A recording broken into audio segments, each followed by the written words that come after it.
Hello guys and welcome to today's session. Today we are going to talk about SCEP.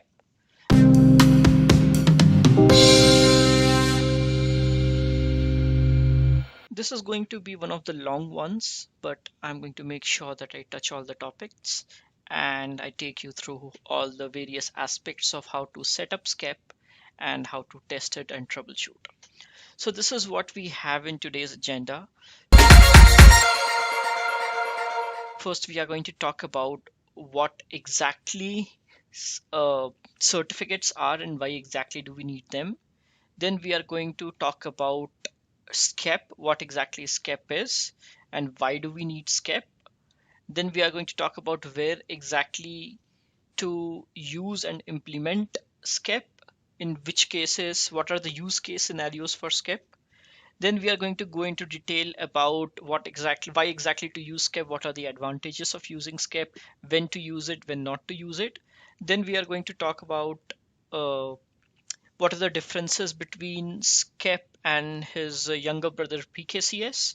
So when to use which one, what are the differences, what are the similarities, what are the use cases for each of them. Then we are going to talk about integration of SCEP with Intune, how exactly a SCEP profile can be deployed from Intune, what are the prerequisites, what needs to be configured, where it needs to be configured, how it needs to be configured, what are the components involved while deploying a SCEP profile. Then we will talk about a general flow, as in how exactly a certificate flows in case of a SCEP profile deployment via Intune from a certification authority server to a mobile device. Then we will talk about the various prereqs that needs to be in place before we can implement SCEP via Intune. Then we will do a setup. So I will do a live setup wherein I will set up a SCEP server as an NS server and all the prerequisite that needs to be taken care of. Then we will do all the needed setup that needs to be done from the portal end as well as whatever needs to be done on the server end. Then we will talk about how we can track a deployment of a SCEP profile. What are the logs that we need to know about, how exactly to track the logs. Then I'll do a live demo wherein I'll do a complete setup and show how exactly a SCEP profile is getting deployed, how exactly a cert is getting deployed. We will do all the tracking from all the levels. Then I'll share a few tips and tricks which we need to keep in mind while deploying a SCEP profile and while doing a normal troubleshooting. Then I'll give you a few gotchas and a few caveats that we can keep in mind and that we need to take care of during a SCEP profile deployment. Okay. All right, then let's get started. Let's just talk about what exactly SCEP is. But before that, let's just talk about why exactly this needs, this is something which we need to know about. So guys, for any user to access any application, the user has to basically go through two phases. The first phase is the authentication phase and the second phase is the authorization phase. Authentication phase is a phase wherein a user's identity is more or less checked. It is a phase wherein we determine if a user is a valid or not, or if the user is a rogue. So that would be the first phase. The second phase is the authorization phase, and it's a phase wherein a user is subjected to some conditions, and depending upon the output of those conditions, we determine whether a user should be given an access to the application he's trying to access or whether he should not be given an access. So conventionally, authentication for a user when he's trying to access any application or any resource is done via the use of username and password. uh, may that be for the authentication to a application, may that be authentication to Wi-Fi, VPN, emails, proxies, anything. However, to make this user experience more seamless, we introduce the concept of using a certificate. So what certificate does in a nutshell, and this is a 1,000 feet view, certificate just is used for seamless authentication, and it's just going to remove the overhead for the user for so that he doesn't need to enter his username and password each time to pass during the authentication phase. Uh, of course, well, it goes without saying that the certificate that the user is going to use to prove his authenticity has to come from a trusted location or a trusted source, which in this case could be a third party CA or a certification authority from our on-prem. So right now our target is, and the reason why we are studying SCEP and reason why we are using SCEP and NDES is because the aim is we have to deliver a certificate from our CA or a certification authority which is present in our on-prem, which is present in our intranet, which is joined to our domain, to any user present anywhere in the globe. So obviously, if there is any user who is present anywhere in the globe and he only has access to the internet, he does not have access to the intranet, then the challenge is how exactly do we supply a certificate to that user? To To achieve this comes to the rescue Intune, wherein we can make profiles and wherein we can deploy these certificates. So in server world, the certificates can be primarily issued to devices via two mechanisms. This is a broad classification. One of them is PKCS and the other one is SCEP. Both are used to achieve more or less the same goal, which is seamless authentication. So if whether we deploy a PKCS profile or whether we deploy a SCEP profile, the end goal is the same, that the first phase, that is the authentication phase via which the user has to pass through in order to access an application, should be seamless and automated. That is, he should not have to enter his username and password each time, and to make it more secure. So that is the more or less the same goal which we achieve via publishing or via, I mean, providing a PKCS or a SCEP certificate. Both of them help us to achieve more or less the same use case. So whatever we are going to achieve while deploying a PKCS profile, we are going to achieve the same using SCEP. There are some variations as well. Obviously, SCEP has a few more advantages, which we will talk about later. But more or less, we are able to achieve the same use case. And both of them can be incorporated with Intune. So via Intune, we can deploy a SCEP certificate, and via Intune, we can deploy a PKCS certificate. Whatever our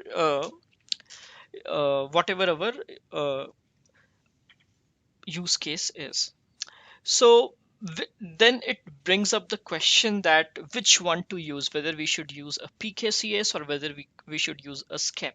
So I'm just going to give you a basic idea of what we can use, what we can achieve using PKCS and what we can achieve using SCEP. But for more details, I would strongly suggest you guys to consult your CA admin so that he can suggest you guys on what kind of certificate he needs in order to authenticate to, let's just say, Wi-Fi, or in order to authenticate to, let's just say, VPN. And if that is something which we can deliver using PKCS, we can make use of that.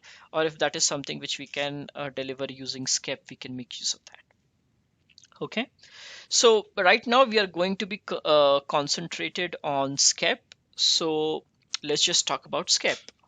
So SCEP stands for Simple Certificate Enrollment Protocol. So SCEP is basically a protocol, okay? And we make a SCEP profile from Intune. So, well, SCEP, as I said, is a protocol which is used for enrollment and other PKI operations.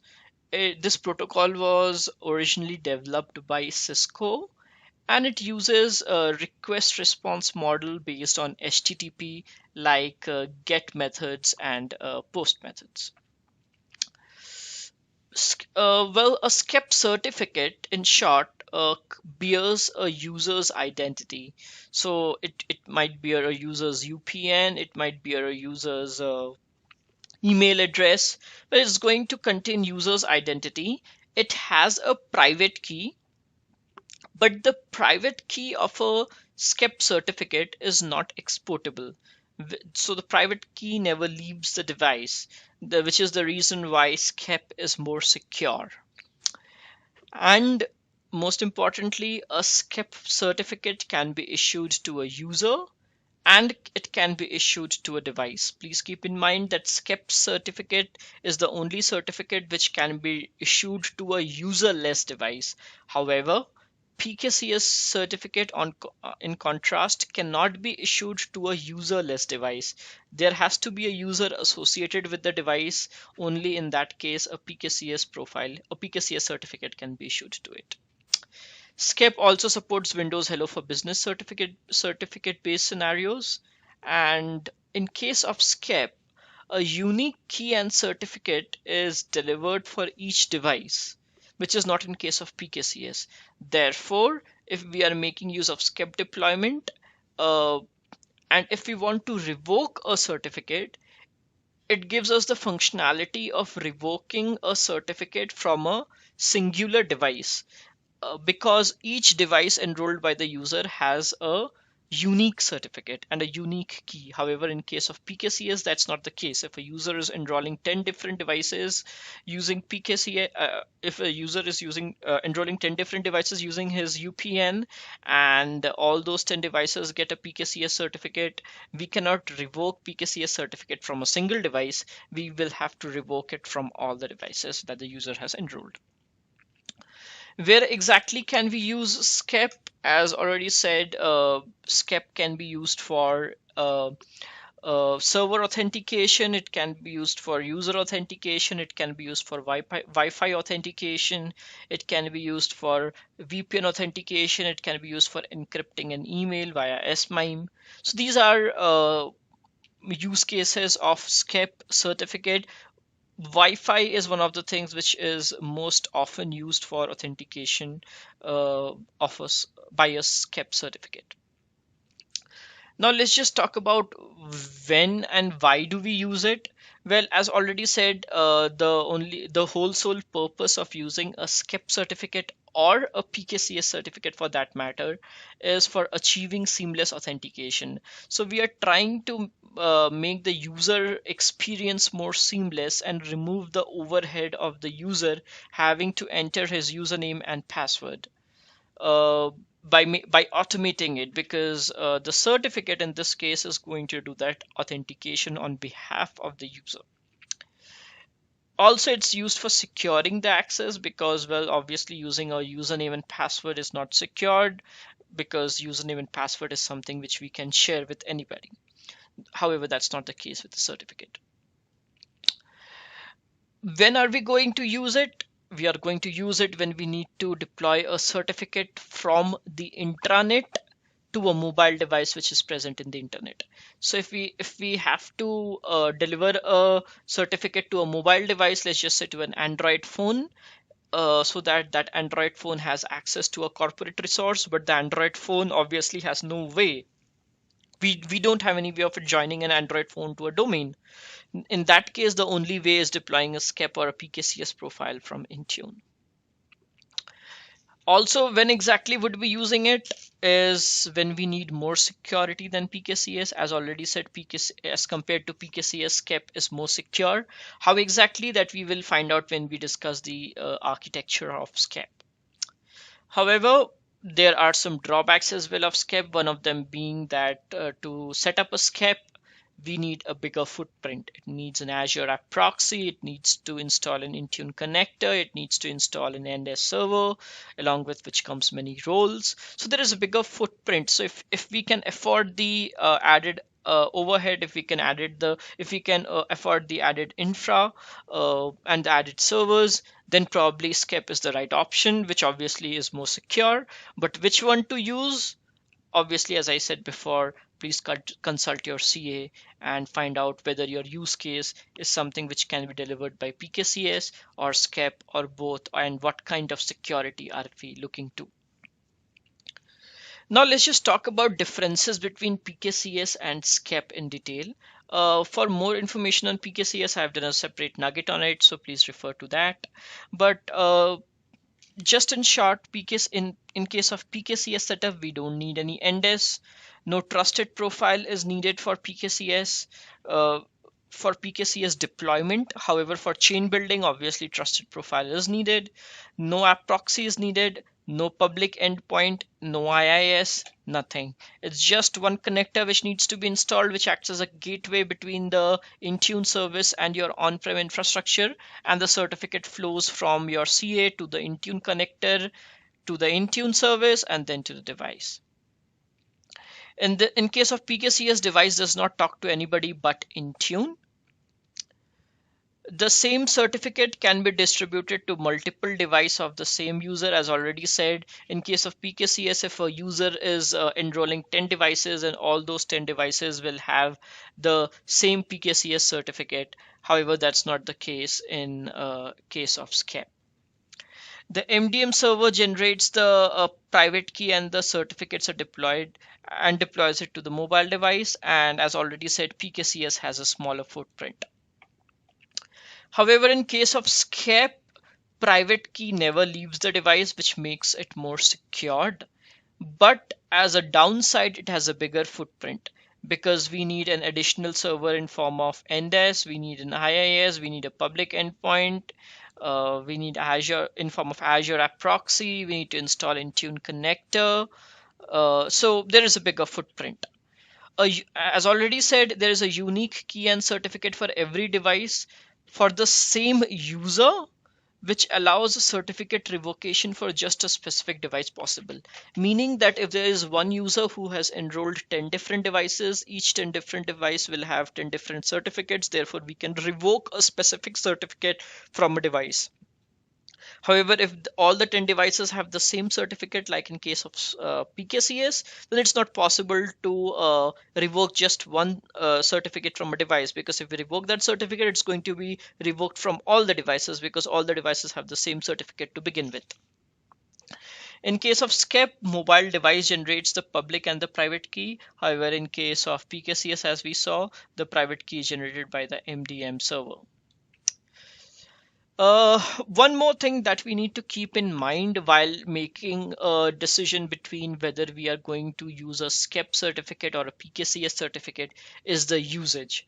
So more often than not, we end up deploying a certificate and then using it for Wi-Fi authentication or email encryption or VPN access or VPN or something like that. So what we need to keep in mind is please consult your network admin and find out what is the kind of authentication that we are going to use for the devices and how the Radius server is set up.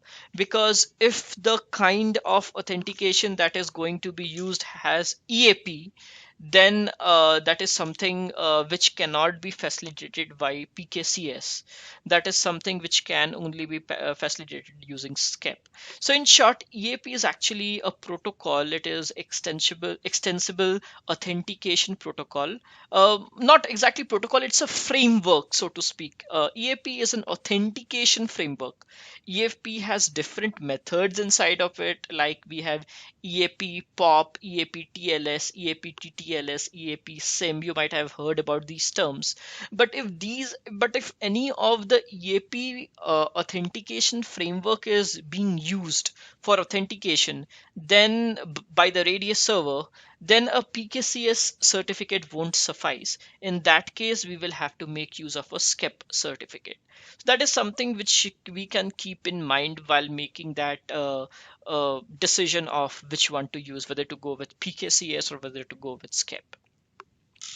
Now let's just talk about how exactly a SCEP profile works with Intune. This is a level 100 kind of a view. In this slide, we are going to just talk about a level 100 view of how exactly SCEP works with Intune, and then we will dig into the detail. So what happens is an end user enrolls his device to Intune, and the admin makes a profile, a SCEP profile in the portal. The profile is responsible for getting the end device a certificate from the CA.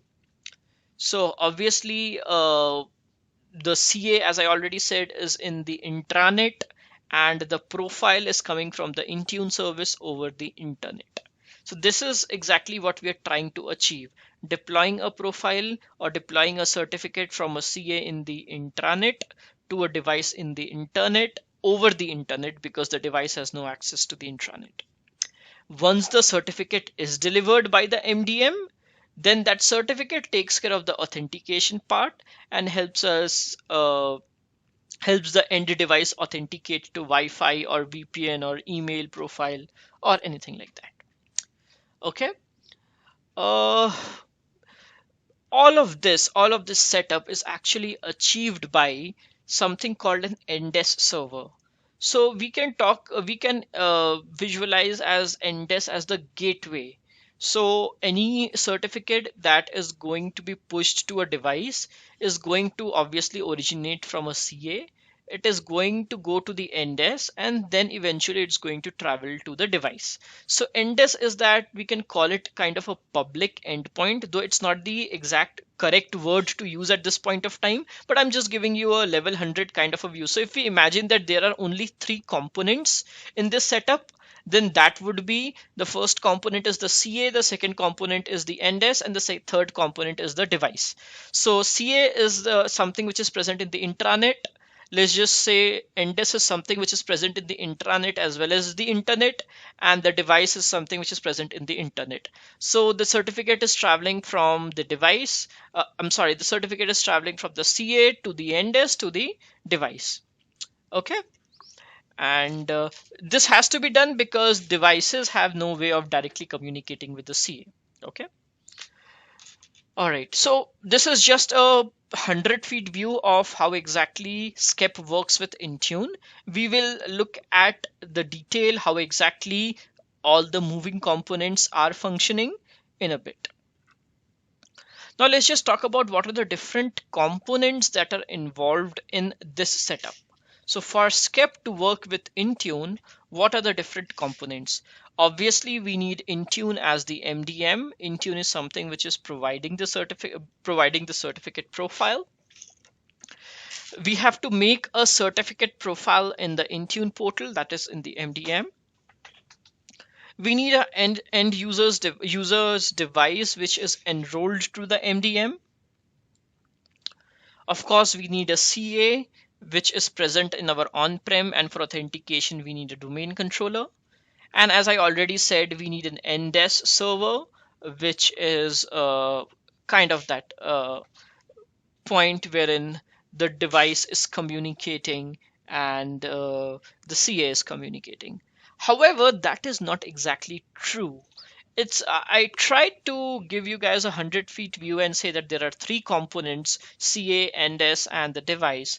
However, there are many other components which are involved as well, like the Intune connector and the Azure App Proxy. So we will talk. Let's just see how exactly the flow happens. What exactly is the flow? So I am going to break the flow of a certificate from the CA to the device into 2 levels. The first is level 1 and the second is level 2. Level 1 is just for our basic understanding, and level 2, as I said, we are going to look into the various moving parts. So for level 1, what happens is, let's just say that this is the Intune service. So let me call this the Intune service. Let us say that this is the device. This is the mobile device. Please excuse my handwriting, guys. And the Intune service and the mobile device obviously is present over the internet. So this is the internet. INTER. And on the other side of the wall, we have the intranet. That is wherein our on-prem infrastructure is present. So this is the intranet. And in the intranet, we have something called the NDES server and we have something called the CA. So this is the NDES,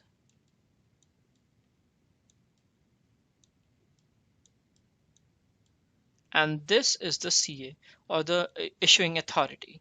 Obviously, in the picture we have a domain controller as well, but that goes without saying. So what exactly happens is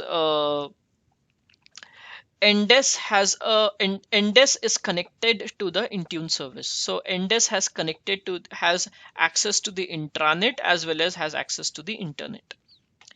What mobile devices do is mobile devices connect to the NDES via the Intune service. So mobile devices are going to go over here, and then they are going to go over here, because NDES, as I said, has access to the internet as well as has access to the intranet, right? So if a point, one side of NDES has access to the internet, that is, it is internet exposed to internet. Therefore, mobile devices have a way of reaching to the NDES. So the mobile devices are first going to go to the Intune service, and Intune service is somehow magically going to direct it to the NDES server, which obviously has a site exposed to the internet. Now NDES server is going to forward that request to the CA, which is present in the intranet. The CA is going to issue a certificate, pass it to the NDES. The NDES is going to provide that certificate to the Intune service, and the Intune service is going to deploy that certificate to the mobile device. Okay, so this is just a basic overview or a level 100 overview of how exactly this happens at the components involved. We have an Intune service. We have a device, that is a mobile device, which is enrolled to the MDM. We have an NDES server, which is exposed to the internet as well as which is exposed to the intranet. And we have a certification authority, which is responsible for issuing of certificates. So the devices get a profile from the Intune service, which tells the device that it is supposed to get a certificate. Now the device cannot directly talk to the NDES because it doesn't know where the NDES is. So the device will go back to the Intune service. The Intune service will tell the device, go over there. There is where the NDES is. It has access to the internet. Therefore, the mobile device can go to that device, can go to that NDES. NDES takes that request, forwards it to the CA. CA issues a certificate and forwards it to the NDES. NDES uploads that certificate in a way to the Intune portal or to the Visa console, and that certificate is eventually deployed to the mobile device. Okay. Okay, now guys, let's just talk about a level 200 kind of a view of how exactly this is happening, how exactly the magic is happening, and how exactly the redirection is happening, and where at exactly which phase the authentication is happening, at which phase the logging is happening, and whatnot. So let me just draw the components again real quick. So as I said, we have the Intune service, we have the mobile device. Both the Intune service and the mobile device is something which is present on the internet. Then we have the NDES server. So this is the NDES and the ES, and we have the CA, or the certification authority. Goes without saying that obviously we will be having a domain controller as well. And please ensure that please keep in mind that the NDES and the CA cannot be on the same server. Okay, so they need to be on mutually exclusive servers for this to work. So on the left hand side we have the internet, on the right hand side we have the intranet, and a better representation of this would be like this, because as I said, NDES is something which has access to the internet as well as the intranet, right? So this would be a better representation. This is internet, this is intranet.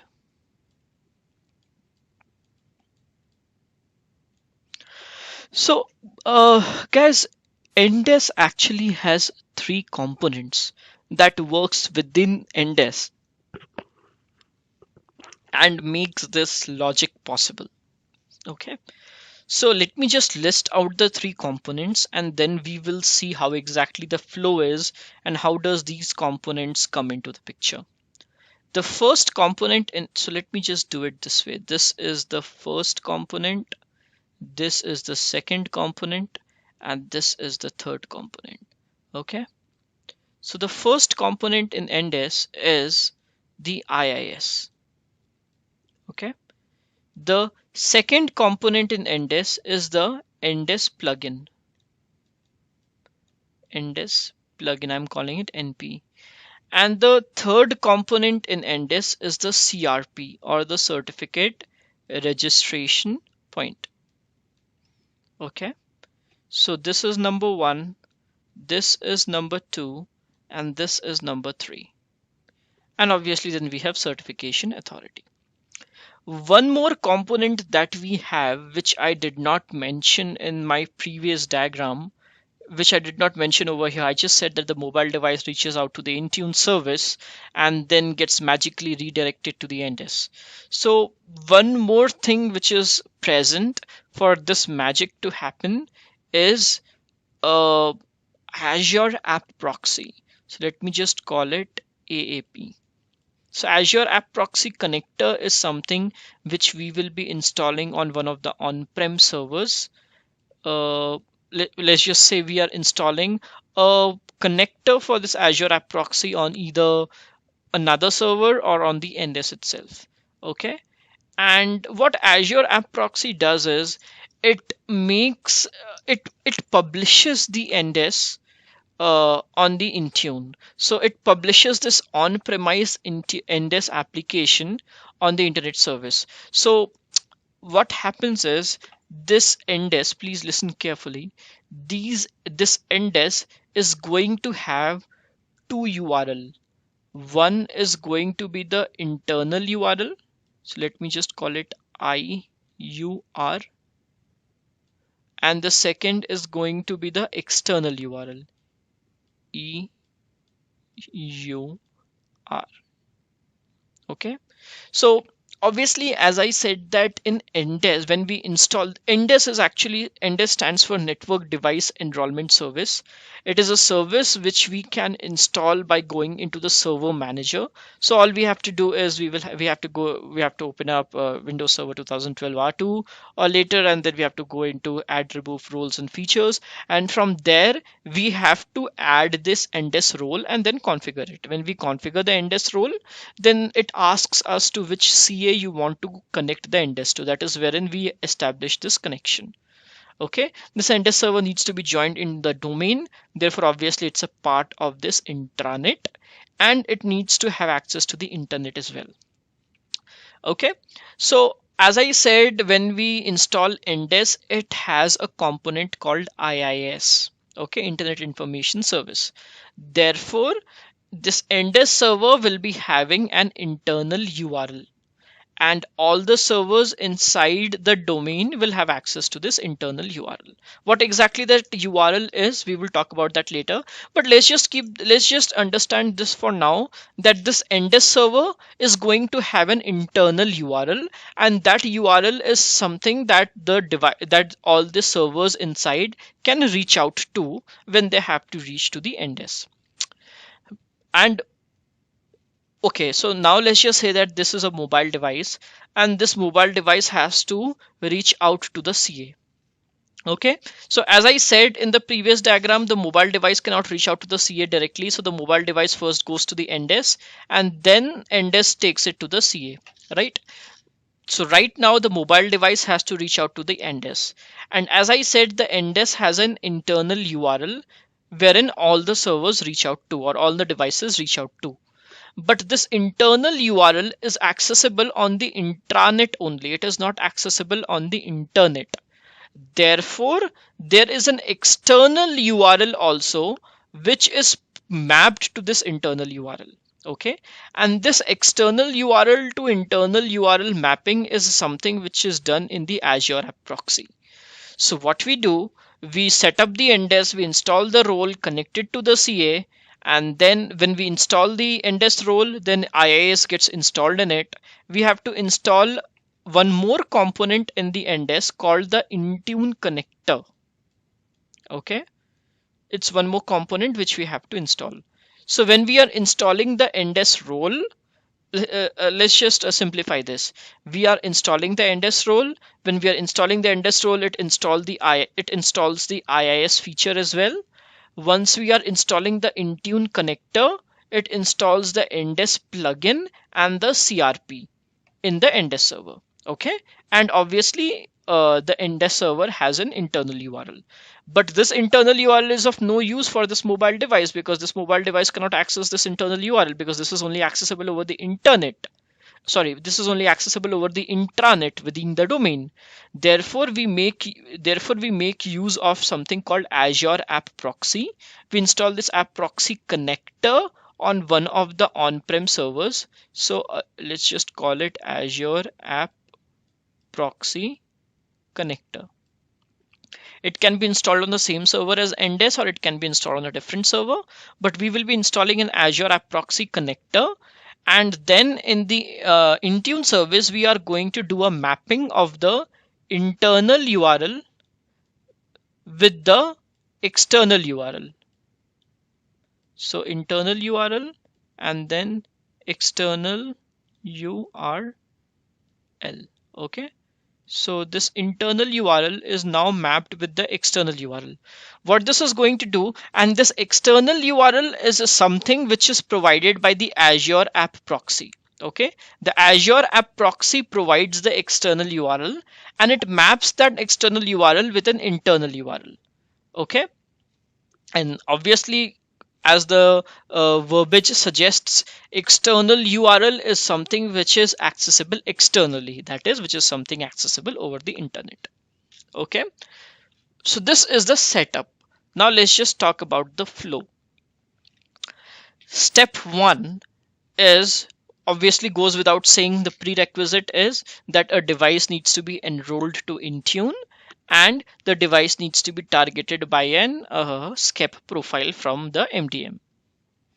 So the first step that is going to happen is that a SCEP profile is going to be delivered by the Intune service to the MDM. So SCEP profile is nothing but a device configuration profile. So if you have worked with Intune, you would know that there are many kinds of device configuration profile that we can make in Intune. One of them is a SCEP profile. So we are going to go to Intune, make a SCEP profile, deploy it to a security group. And once the device runs a sync, the mobile device which is enrolled to Intune is going to get the SCEP profile. So that is stage 1. The mobile device gets the SCEP profile from Intune. Okay, the profile has a bunch of information in it. It has a lot of information. We will actually do a drill down on what exactly this profile is containing. But for now, let's just keep in mind that a SCEP profile is reaching out to a device which is enrolled to Intune. And now the mobile device has to take this profile, go to the CA and tell him that, hey, I have got a profile, which means that I have got a SCEP profile, which means that I am supposed to get a certificate from you. Give me the certificate. But as I already said, it's not that easy. First of all, the mobile device does not know where exactly the CA is. And secondly, any device can request for a certificate. It has to pass through an authorization and authentication phase, and the mobile device has to prove its identity, that he actually is the right user who is requesting for a certificate, right? So what this mobile device, so to talk about the first part, as I said, the mobile device does not know where to go. The mobile device does not know where the CA is. The mobile device knows where the mobile device does not know where the NDES is. CA is on the intranet, so there is no way the mobile device can access the CA. NDES is in the intranet as well as the internet, so the mobile device can access the NDES. However, at this point of time, the mobile device doesn't know where exactly the NDES is. So the mobile device is going to look into this SCEP profile, and this SCEP profile actually contains the external URL. So when we are making this SCEP profile, so let's just call it the SCEP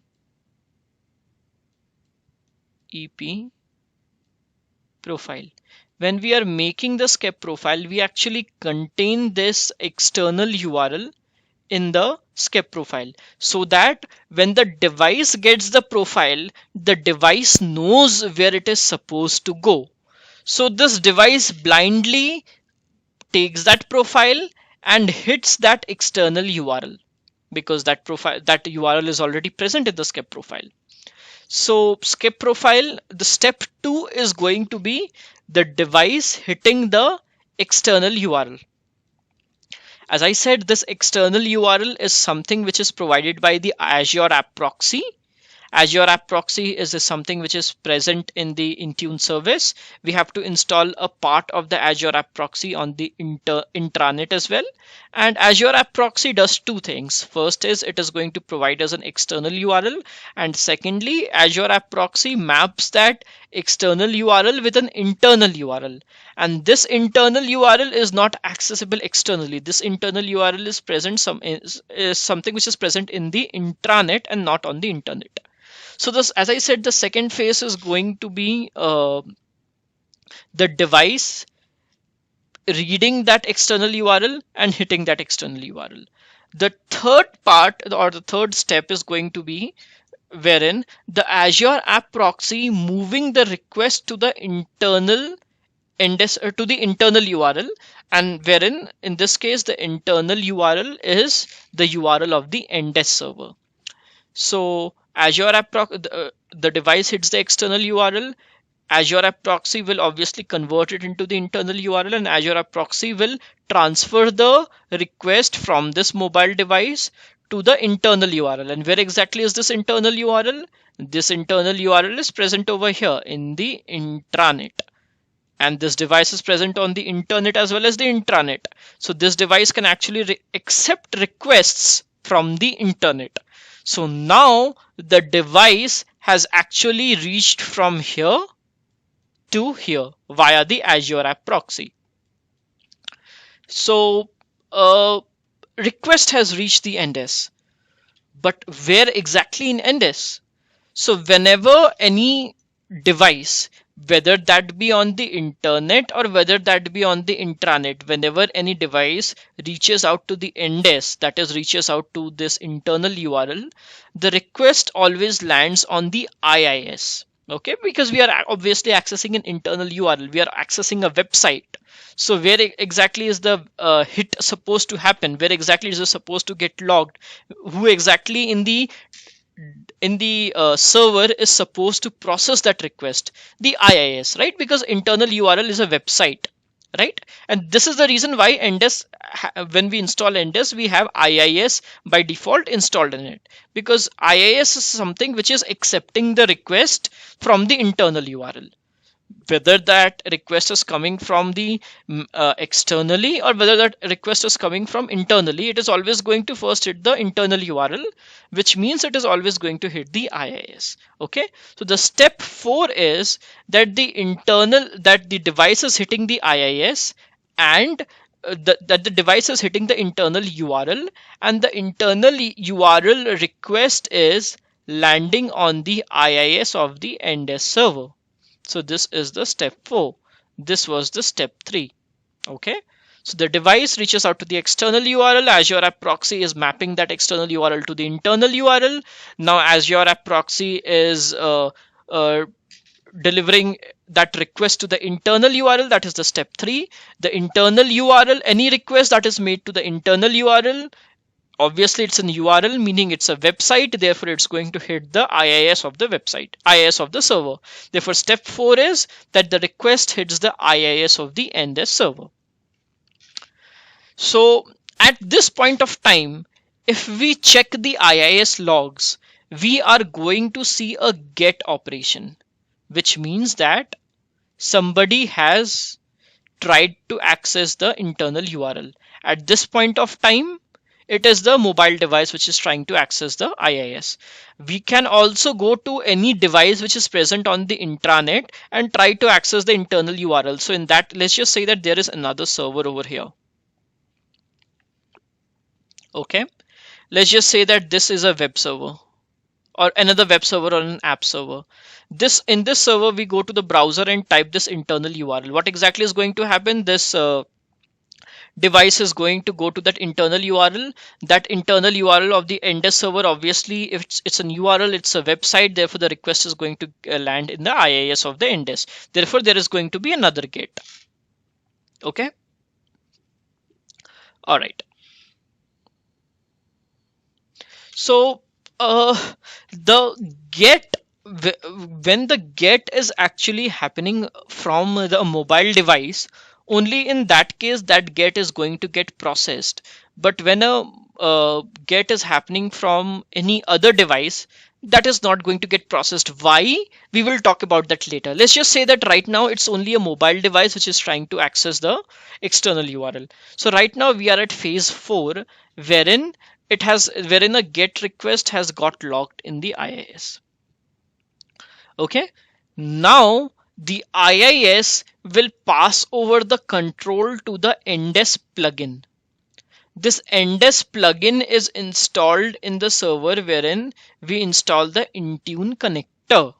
In this case, if we have installed we are going to obviously install the Intune connector on the Endes server.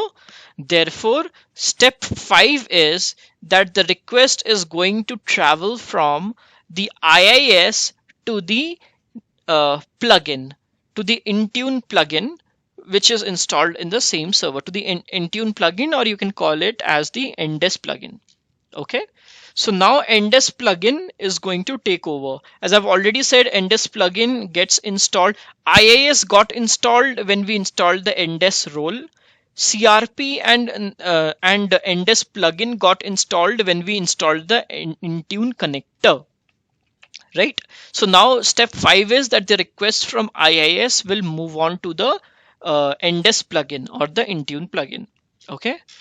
So Intune plugin will actually check one thing before it actually passes on the request.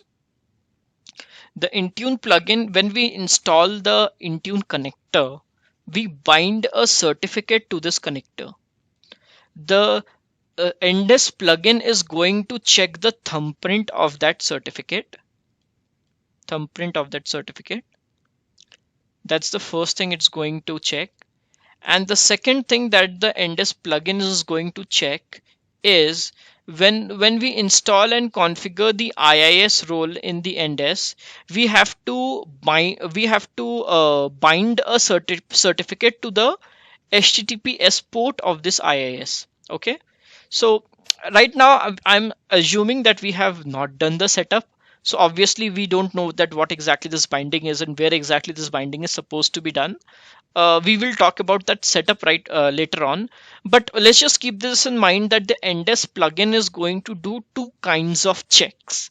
First is it is going to check the thumbprint of a certificate which was selected during the installation of Intune connector, and second is it's going to check the certificate which was bound to the IIS of the Endes server. It's going to match these two thumbprints. If we are using the same certificate with the EKU server auth client auth, the thumbprint is supposed to be the same. Therefore, if it doesn't matches, then it's going to give an error and the request is going to fail. Okay, so let's just say that Endes plugin is going to run 2 checks, and if the checks works out, then the step 5 is that the Endes plugin would forward that request to the CRP, or the certificate registration point. Again, certificate registration point is something which got installed in the server when we installed the plugin. Okay. So now the plugin has passed on the request to the CRP, or the certificate registration point. The CRP is now going to verify this request. So what CRP does, is CRP does a verify. It verifies that the request is correct or not. VERIFY. Please excuse my handwriting, guys. So CRP is going to do a verify of this request in the phase 6. And CRP does this verify in 3 phases. In the first phase, it checks the skep challenge. That is the expiry of the skep challenge, and sees that when was this request which is coming, which the mobile device has generated, when was this request created. If the request was created more than 1 hours back, then the request is rejected. Okay, so the request needs to be created within that 1 hour of time frame. That is the first thing that the CRP is going to verify. The second thing that the CRP is going to verify is the genuinity. It's going to see that the user who is requesting for this certificate is present in the Azure or not. It is going to check whether the user who is requesting for the certificate has a valid EMS license or not. It is going to check that whether the request is coming from a user who is rogue or whether the request is coming from a user who actually exists. And in the third phase of verify, the CRP is going to check the device ID and the user ID. So what it does is, via the Intune connector, it reaches out to the Intune service and it gets the device ID and the user ID and makes sure that that device ID is targeted, is mapped with a user, and that user ID is targeted by a is part of a security group. I mean, it runs it courses of checks. Okay, it verifies. So see what CRP is doing in nutshell. CRP is verifying the request after it gets it from the NDES plugin. So this is phase 7, the request going to CRP, and CRP doing its verify. CRP is doing what? CRP is running 3 phases in its verify. In the first phase, it is checking the expiration of the skep challenge. That is, it is checking how when exactly was this request originated by the device. If it is less than 1 hour, then it is going to be entertained. If it is more than 1 hour, it is going to be rejected. In the second phase, it is going to check the genuinity of the user, and in the third phase, it is going to check the user ID and the device ID. CRP also makes sure that it goes to a registry location, HKLM software, Microsoft Intune, and makes sure that all the entries over there are fine. This key is created when we install the NDES connector, and if there are multiple instances of NDES connector installed without uninstalling the previous one, then this can get corrupted. So that could be one reason why CRP is rejecting the requests. But in short, this is what CRP is going to do. It's going to verify the request by passing it through 3 phases. Okay. Now the CRP is going to go to a registry location called HKLM software Microsoft Cryptography MSCAP. So Microsoft Cryptography / MSCAP, MSCEP. It's going to go to this location. Okay. So it's going to go to HKLM software Microsoft Cryptography MSCAP. And in this registry location, there is a key which contains the name of template which is going to be used by the CA to issue the certificates. Let me just repeat. The CRP is going to, after it has done its verify, in the step 8, it is going to go to this location. In that same server, in that NDES server, it is going to go to HKLM software Microsoft Cryptography MSCAP, and over there is a key created, and that key contains the name of the certificate template which is going to be used by the CA to issue the certificates. Obviously, when we are saying that this mobile device needs a certificate, the CA is going to issue it. But the CA is not going to issue any random certificate. There is a specific kind of certificate with a specific kind of attribute that the CA is going to generate. And that is going to be generated on the basis of a certificate template, which we have to pre-configure. So when we are doing the setup, we have to create a certificate template in the CA and we have to publish, and that certificate template is the one which the CA is going to use to issue that certificate. So when the request is going to the CRP, excuse me. So when the request is going to the CRP and the CRP has done its list of verify, then the CRP is going to go to the MSCAP, and in this location the admin has pre-configured the name of this certificate template which has been published in the CA. So the admin has gone to the NDES, admin has gone to the MSCAP location, and admin has already populated this location with the name of this certificate template which the CA is to use.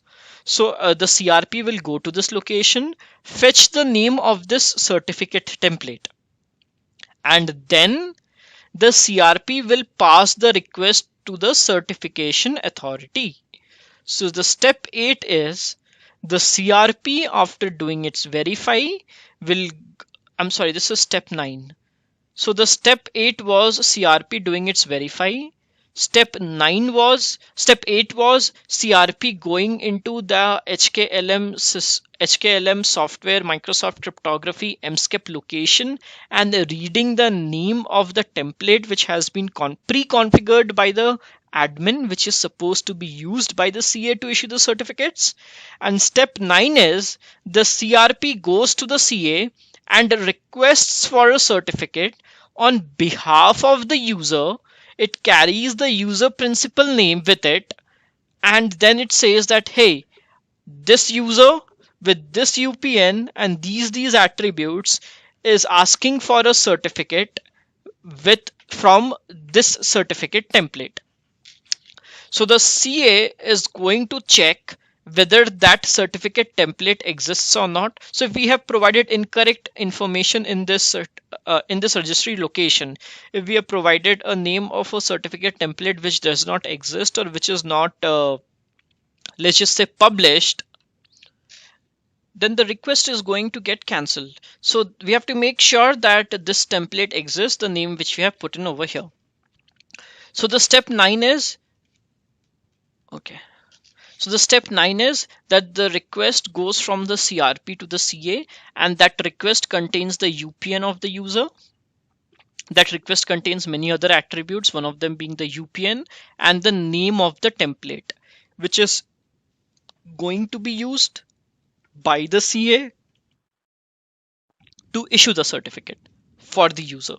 Okay, so the CA is now going to make a certificate, making sure that the UPN is there, it's a valid UPN, and the template is there and the template exists, and the account that is requesting for a certificate has a privilege on that template. It's going to make a certificate and it is going to blindly provide that certificate to the CRP. So the point 10 is, or the step 10 is, I know it's getting messy, but I just want to continue the same diagram. So the point 10 is, the CA is going to reply to the CRP and say that, here, take your certificate. So now the certificate has been made by the CA and the certificate has reached to the CRP. Okay, certificate has been made, but how will the mobile device know that a certificate has been created? Because the certificate is still there at the CRP, right? The mobile device does not know that the certificate has been created. So the CRP is now going to inform the NDES plugin. The NDES plugin is going to inform the IIS that a certificate has been created. The CRP, in a way, does a notify job. So the CRP is going to notify the IIS in a way and say that a certificate has been created by the CA. Please hand it over to the device. So the step 11 is, there is no better way of doing this, but let me see if I can change the color or something. Okay, Let me just change the color. Okay, so the step 11 is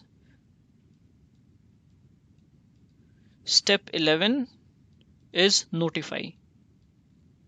NOTIFY.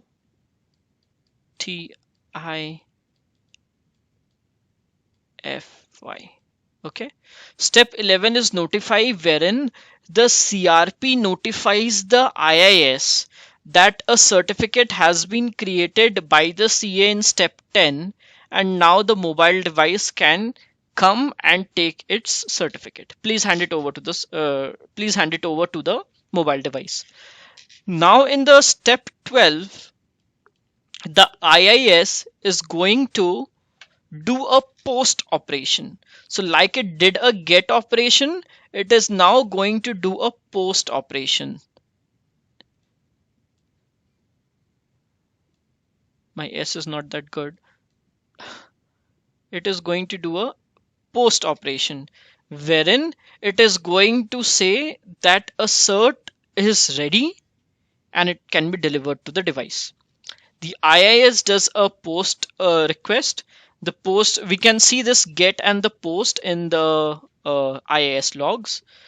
Now that certificate is going to travel to from via that external URL to this through this internal URL to the Intune service, and after this post request is done, that certificate is going to be stored in a SAS location, okay, in the Intune service. So now the certificate has traveled from the intranet to the internet, and now the certificate is present in this SAS location in the Intune service. Okay, it's going to stay there for a while. It's going to stay there for interim, and then from this SAS location by the Intune service, it is going to be delivered to the device. Okay, so 12 was a post request which was done by the IIS telling that a certificate is ready, and it was delivered to the SAS. And 13 was the certificate finally getting delivered to the device. So guys, I tried to do a level 200 wherein I broke the certificate flow of a SCEP profile, and how exactly the mobile device is talking to the CA and getting from 1 to 13. So this is the level 200 view. Please go through this again to actually understand how exactly this is happening. I have documented the same as well. So just in short, the SCEP profile is reaching the device hits the external URL, and in that and makes a request, and in that URL it contains the UPN of the device who is requesting the UPN of the user who is requesting the certificate, and the SCEP profile actually contains that external URL, right? And external URL is something which is provided by the Azure App Proxy, and that external URL is mapped to an internal URL and by the Azure App Proxy, and that internal URL is that of an NDES server. So the request then goes to the NDES server. The first thing the request would go to is the IIS, because, well, the URL is published by the IIS, right? So the request would go to the IIS of the NDES server. IIS does the job in this case of redirecting the request. When the request hits the IIS of the NDES server, there is a get operation, and then that request will go to the NDES plugin, and the NDES plugin is going to check two things. First is whether it's going to check the thumbprint of the certificate that was selected during the installation of connector, and it is going to check the thumbprint of the certificate which was bound to the IIS of the NDES. Both of these is something which was done during the initial setup, which we will talk about later. Once it has done these two checks, and if it works out, then it is going to pass that request to the CRP, which we saw over here. The request was passed from the NDES plugin to the CRP. Okay, so the request is passed to the CRP. Now CRP does a verify request, wherein it checks the challenge, the genuinity, and the user ID, device ID. So over here we saw that CRP was doing three things. The CRP was checking the validity, whether if it is more than 1 hour, it was rejecting it. It was checking the genuinity, whether the user exists or not and has privileges or not, and it was checking the device ID and the user ID. Once the CRP has done its check-in, these are actually called the phases. Verify phase. VERIFY. So these are the verify phases. There are three phases. The CRP does the check in these three phases, and then the CRP passes over then the CRP is going to go to, as I said over here, the CRP is then going to go to that location in MSCIP, that registry location, and it is going to fetch the name of the certificate template, which has been pre-populated by the Intune admin. So the CRP is going to take that information. So the CRP already has the UPN of the user. CRP has also now taken the name of the template. So the CRP is now going to do a transfer to CA, right? And in this transfer to CA, it's going to provide to the CA the UPN and the certificate template. And the CRP is going to say that issue a certificate with this UPN using this template. The CA is going to make sure that the template is published, and if it is, then it's going to issue that certificate. That certificate is going to go back to the CRP, and now the CRP is going to do a notify job, wherein it will tell the IIS that certificate has been created, please tell the device to come and get it. The IIS will now do a post operation, wherein which we can see in the logs of the IIS, and then once the post has happened, the IIS will forward it to the app proxy. Then the certificate will be stored in the SAS location for the interim, that is in the Intune service. This is the place wherein the certificate has now moved from the intranet, that is the certificate has moved from the CA, which when the CA issued it in the intranet, to the Intune service in the internet, and then the certificate will be delivered to the device. Okay. I know, guys, this is long, but I mean, we need to understand the flow so that we can actually track the certificate, and all these are logged.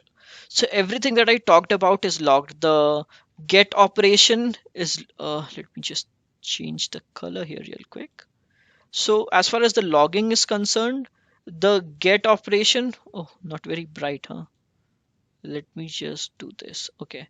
So the get operation, it's logged. After the get operation, it goes to the NDES plugin wherein it is checking these two things. It is logged. After that, it goes to the CRP wherein the CRP is checking these three phases of the verify. Everything is logged. We can see that. If it is failing in any of the phases, we can see that. Then it goes to the MSCAP. It takes this value from the CRP, and then it goes to the CA, and then CA is issuing the certificate. We can see it in the issued templates. It comes back to the CRP. It is logged. We can see the thumbprint of the certificate which the CA has provided. Then it goes back to the IIS and does a post. Again, it is logged. We can see the IIS logs and see the post request. Then it goes to the internal URL, and then from internal to the external into the SAS, and from SAS it is delivered to the device. Again, it is logged. The device receives the certificate. The company portal logs show that the certificate is installed. The company portal logs show that. So knowing these components is important, because if we know the flow, we know that where exactly the certificate is moving from and where exactly to it is moving from, and then we can actually guess that, not guess, we can exactly know that which logs to check. If it is failing in step 10, we know that we have to check the logs at step 9, and not the logs at step 11 or 12. Okay, this is the significance of knowing this complicated diagram. Okay, now let's just talk about the prerequisite for the setup. We need to have obviously a domain controller, and we need to have a CA running on Windows Server 2K12 2K8R2 or later in the same forest. We need to have an end device which is enrolled to Intune. Right now here the MDM device is the MDM authority is Intune, and we need to have an end device which is enrolled to Intune. Other than this, there is no other prerequisite per se. Obviously, if the device is enrolled to Intune, then the user has had an EMS license when he enrolled it. So these are the only prerequisite for the setup. Now let's just talk about setting up of NDES. So guys, now let's just talk about what needs to be done for setting up of NDES. So what I'm going to do is I'm going to just skim through all the various steps that needs to be taken. for setting up of NDES. I'm just going to show it to you in one place as a form of documentation step by step, and then I'm going to follow these exact steps and do a live demo wherein I'm going to set up an NDES and then deploy a SCEP profile, do the exact same steps, and show you the trace of logs. Okay, so guys, I have actually divided this setup into two broad parts. In step one, we are going to set up the on-prem infra, wherein I'm going to set up the NDES, set up the NDES role, and then I'm going to configure it, connect it with the CA, publish a certificate in the CA, publish a certificate template in the CA, and then go back to the NDES, do all the configuration in the IIS, and make sure that everything is looking fine on the on-prem infra. Once that is done, then we will go to the portal, the Azure portal, and then we will publish the NDES as an enterprise application, and then we will make use of the Azure App Proxy, and then we will link that external URL to the internal URL. We will then make a SCEP profile, and then we will enroll a device, and then we will see that whether the profile and the certificate is reaching the device or not, and when it is, we will do a tracking of the flow of the certificate. Okay, so guys, let's just start with setting up of the on-prem infra. And as I said that I'm going to go through this very quickly because it will be better if we actually see this live, see this in action. But for documentation, I just want to show this to you. It is in steps and it is in one place. So if you follow this step by step, then you should be good. You won't have to go through any other documentation. So as I said, setting up of infra, there are two things that we have to set up in infra. That is in our on-prem. Widely, it can be categorized into two categories. First is a setting up of the NDES and the CA server, and whatever comes with it. When I say whatever comes with it, it means that whatever configurations that needs to be done with it. And the second is setting up of Intune connector and whatever comes with it. When I say whatever comes with it, I mean that whatever certificate that needs to be selected while installation of Intune connector, and we need to sign into Intune connector, and along with that we need to install the Azure App Proxy as well. So let's just do the part 01 first, and then we will do the part 02. Okay, so setting up of NDES or setting up of NDES and CA and whatever comes with it. So the prerequisite is that we just need a domain controller and a CA. All you need is a new server running on Windows Server 2012 or R2. That is where I'll be doing my practical. The first thing that I will do is I will log into that server and make sure it's connected to the domain, and then make sure it has connectivity to the CA. And then the first thing I'll do is go into the server roles and features, install the NDES role. Once that role is installed, I will configure that role, and then I will configure the CA, and then I will do a few more changes that needs to be done. So let's just talk in detail about what needs to be done while installing the first part A, that is installation of the NDES. So as I said, the server needs to be running on Windows Server 2012 or later. We have to go to Server Manager, and from there we have to install the NDES role. Once that role is installed, along with that, we have to install a few prerequisites as well. So these prerequisites are actually not needed for all of them, are not needed for NDES role, but they are needed for NDES connector, which we are going to install later on. So it will be better if we install, when we are installing the NDES role, we install these as well. So go to the Server Manager and then select NDES from which comes with the CA, a part of CA. Make sure that we are not installing NDES on the CA. And once that is done, in the features, we have to select request filtering, ASP.NET 3.5, .NET 3.5 and HTTP activation, ASP.NET 4.5, and then HTTP activation feature over here. And then under management tools, IIS6 management compatibilities, we have to choose these two options. And then we have to make sure that when we are installing the NDES role, we have to provide a account. I would suggest and recommend that please make use of a service account while installing NDES role, and that account which we are using needs to be a part of the IIS user group. So in the NDES server, open the computer management and then go to the groups, and then there are many inbuilt groups like remote desktop group, local administrator group. Similarly, we have a group called IIS user. Uh, IS_I user. In that group, the service account which we are going to make use of for certificate issuance, that should be a part of this group. Okay, and once that is done, uh, the configuration of NDES is done. Once the configuration of NDES is done, you would notice that the server would, I mean, it's better if you reboot the server. Once you have installed the role and installed all these components, and then once you configure the role, you will have to provide the service account, and then you will have to connect it to a CA. You will have to provide the name of FQDN of the CA to which this NDES is going to connect to. Once we have done that, after that we will notice that there is a IIS role automatically installed in the server as well, because when we were installing these features, one of these features was IIS. And uh, installing the NDES role actually activates the mskep library. So if we go to the registry location, we will be, which I'll be showing it to guys, it will have an mskep key created, and if we open up the IIS, we will be able to see an mskep pool also over there. Once that is done, the first thing that I would request you guys to do is set the SPN or the service principal name for the NDES service account.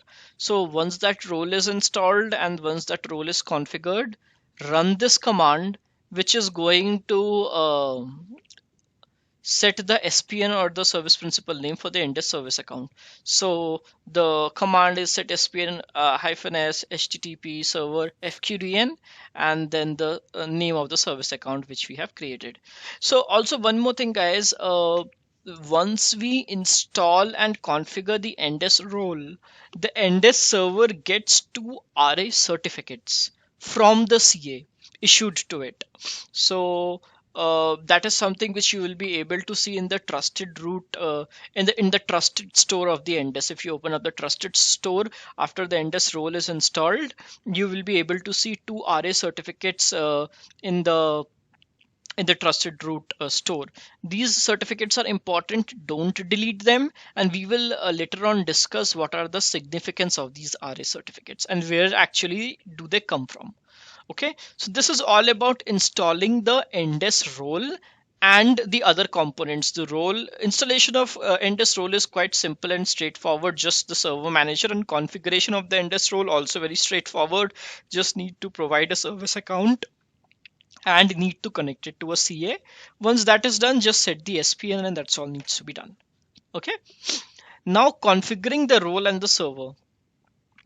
Obviously, as I have already said, we have to provide a service account, which actually comes under as a part of a configuration. Okay, and we have to connect it to a CA after we have completed the installation.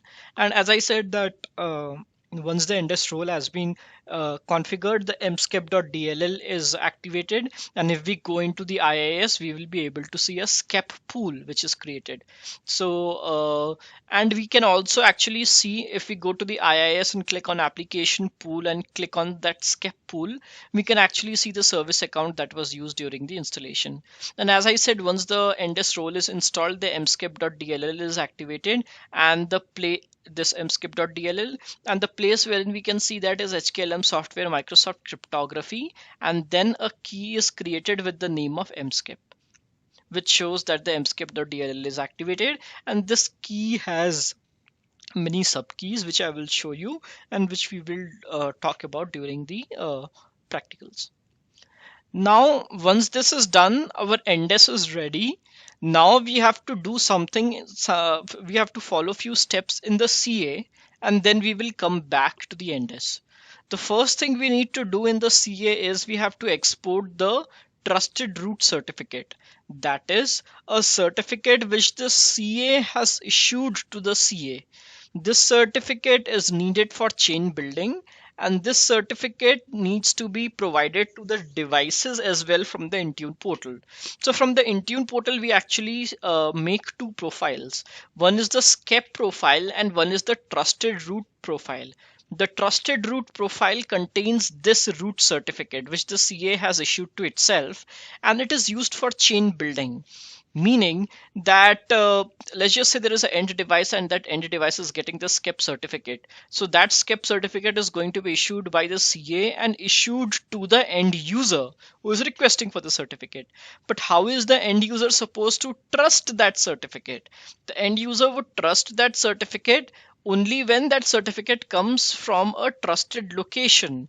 And in this case, the trusted location is the root certificate, that is the root CA. So what we'll have to do is, to generate the root certificate, we will have to go to the CA and run this certutil command. Running the certutil command is actually going to generate the root certificate in .cer file, which is going to which you can make use of. The second thing that we need to, and please make sure that we are doing this in sequence. So once the NDES has been configured with whatever it needed to be configured, log into the CA. First thing we need to do is export the root certificate and then keep this root certificate aside. Now, the second thing that we need to do is duplicate a template for the issuance of certificate. So the end user is going to get a certificate, right? That's the end goal of this. So that certificate needs to be issued by the CA using a certificate template. So that template needs to be created and published, right? I mean, we have to specify a template, right? So we can use the existing templates, or we can create our own template which the CA is going to use. So obviously over here what we are going to do is, we are not going to mess with the existing templates. We are going to create our new template. The way to do that is, go to the user or the computer template, right click on it and do a duplicate. Once we duplicate that, a new instance of that certificate is created. We can name it accordingly, and we will be using this certificate template for issuance of certificates to the devices. However, after we right click on that user or the computer template and we create a copy of it, we will have to provide it a name. Obviously, we will have to provide it a different name from which it was created before. Once we have provided it a name, there are many other things which we need to customize. The first thing we need to take care of is, we need to go into the extensions tab. So once we right click, once that certificate is created, it's going to have many tabs, right? It's going to have a general tab, security tab, extension tab, many tabs over there. So in the general tab, we are going to provide it a name, and we have to go to the extensions tab and then click on application policy and check whether it has the client authentication EKU or not. So guys, it's like this: whatever parameters are there in the certificate templates is going to be the parameter in the certificate that it is going to issue. Meaning that, let's just say that this is the CA, and this in the CA we have made a certificate template. So the CA it has got many certificate templates, right? So let's just say that there is a certificate template 1 and then certificate template 2 and so on and so forth, right? So we have, there was a certificate template 1.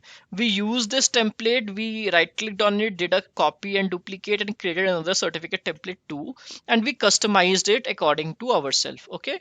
So now the CA is going to use this certificate template to issue the certificates. So so this certificate template is generating certificates, right? It has generated C1, C2 and C3. So whatever are the parameters of this certificate template would be the parameters of these certificates, right? I mean, it goes without saying, these certificates are generated by these certificates generated by this certificate template. So in a way, these certificates are molded by this certificate template. So the parameters of this certificate template and the parameters of this certificate are going to be the same. The only thing difference is it's going to be issued to different names. So what I'm trying to say is these certificates are actually going to be used for, let's just say, Wi-Fi authentication, which means client authentication. So these certificates should have that that option of client authentication in it, meaning they should have the EKU of client authentication. We refer to it as EKU. So these certificates should have the EKU of client authentication. And these certificates will have the EKU of client authentication only if the certificate template has that EKU of client authentication. So we have to make sure that once we are duplicating the template, we go to the extensions tab and then application policy tab, and then we are able to see client authentication over there. If we are not seeing, then probably we have not duplicated it from a correct template. Okay. And then in the same tab, if we are deploying it to a iOS or a Mac usage, then under the extensions tab key uses, we have to uncheck this option. We have to uncheck the allow private key to be exported option, because the private key is not exportable in case of PKCS. I'm sorry, private key is not exportable in case of SCEP. It is exportable in case of PKCS. Okay. In the security account, in the security tab, we have to add the NDES service account, the service account which we use during the installation of NDES. And then in the validity period, we have to set the validity accordingly. So whatever is the validity of the certificate template is going to be the validity of the certificate that the template is going to issue. And whatever our infra admins suggest, we can set it accordingly. In the subject name tab, we have to click on supply in the request. Okay. Once that is done, we will have to run this command in the command in CMD, in command prompt. So we will have to go over there and run this command. This command is actually going to configure the CA for the validity period which we have set over there. So just in short, guys, nothing much to be done in the CA. Just once the NDES has been configured, log into the CA. First step, export the root CA. Root certificate. The second step is just duplicate an existing template and create a new template which is going to be used to issue the certificates, and then just customize this new template. When I say customize this, we have to follow these steps and make sure that all these are taken care of. We have to uncheck few options, check few options. Once these are done, just run this command and your CA would be good. Okay. Once this is good, once this is done, we will come back to the NDES and do a final touch. The first thing that we will do is in the NDES server, we will go to this location, HKLM software Microsoft cryptography MSCEP, and in that location we are going to provide the name of this template. So we duplicated from an existing template which was CT1, we created a new template called CT2, right? So this CT2, we will provide the name of this template in this location. So over there is a key, and over this key we will provide this name CT2. The NDES, as I said, if you go back over here, let me just recap for a little while. As I said, the NDES goes to the CA. I mean, the CRP was going. I mean, once the verify was done, if you guys remember, this the step 8 was it was going to this MSCEP location, taking a look of over the name of the template which was present in the NDES, and then in the step 9 it was going to the CA, presenting the UPN and the certificate template name and saying that issue a certificate. So this in this location, the name of the certificate template needs to be there, right? Which the admin has to pre-populate. So that is what we are doing over here. We are providing that name of the certificate template by going into this registry location in the NDES. Just make sure that this name is correct and this certificate has been published in the CA. Once that is done, we have to go to again this location and HKLM system current control set services HTTP parameters, and we have to create two dword values. One is called max field length and the second is called max request bytes, and the value of those dword values is going to be 65534. Okay, now very cautiously we have to open up an MMC and in the NDES server, and then we have to request two certificates. These two certificates are going to be issued to the NDES by the CA. Okay. The first certificate needs to have the EKU of client authentication. Please listen very carefully. We have to request for two certificates from the NDES. These certificates obviously will be issued by the CA. The first certificate will be a client certificate and the second certificate will be a server certificate. Okay. The client certificate is the one which we are going to choose when we install the Intune connector. So as I said, the next step is setting up the Intune connector. I'm just for fast forwarding for a while. And once we install the the Intune connector, we have to select a certificate. So this is that certificate, client certificate. So let me just rewind. In the NDES, we are going to go to the MMC and then request for two certificates. One is client authentication and the other one is server authentication.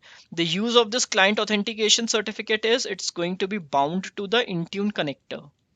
Okay, and the use of this server authentication certificate is it is going to be bound to the IIS of the NDES server. So once we have requested for these two certificates, we will open up IIS in this NDES server and we will bind this server authentication certificate to the port 443, that is port HTTPS of this NDES server. How to do that? I will show it in the practical. But please keep in mind that in the NDES server, we have to bind this. So just to wrap it up, when I say that we have to do final touch on the NDES, first is we have to edit the registry value so that the NDES knows which registry it is going, what is the name of the template which it is going to use while requesting for a certificate from the CA. Make sure that this name is correct and it is make sure that it is correct to the dot, as in there is no spelling mistakes in the registry, and it is published by the CA. Once that is done, we will have to go to this location and then configure the max field length and max request bytes. Once that is done, we will have to request two certificates from the NDES by the CA. First is going to be a client authentication certificate and the second is going to be a server authentication certificate. So obviously the client, if I say that it is going to be a client authentication certificate, it means that it needs to be generated from a template which has this client authentication EKU.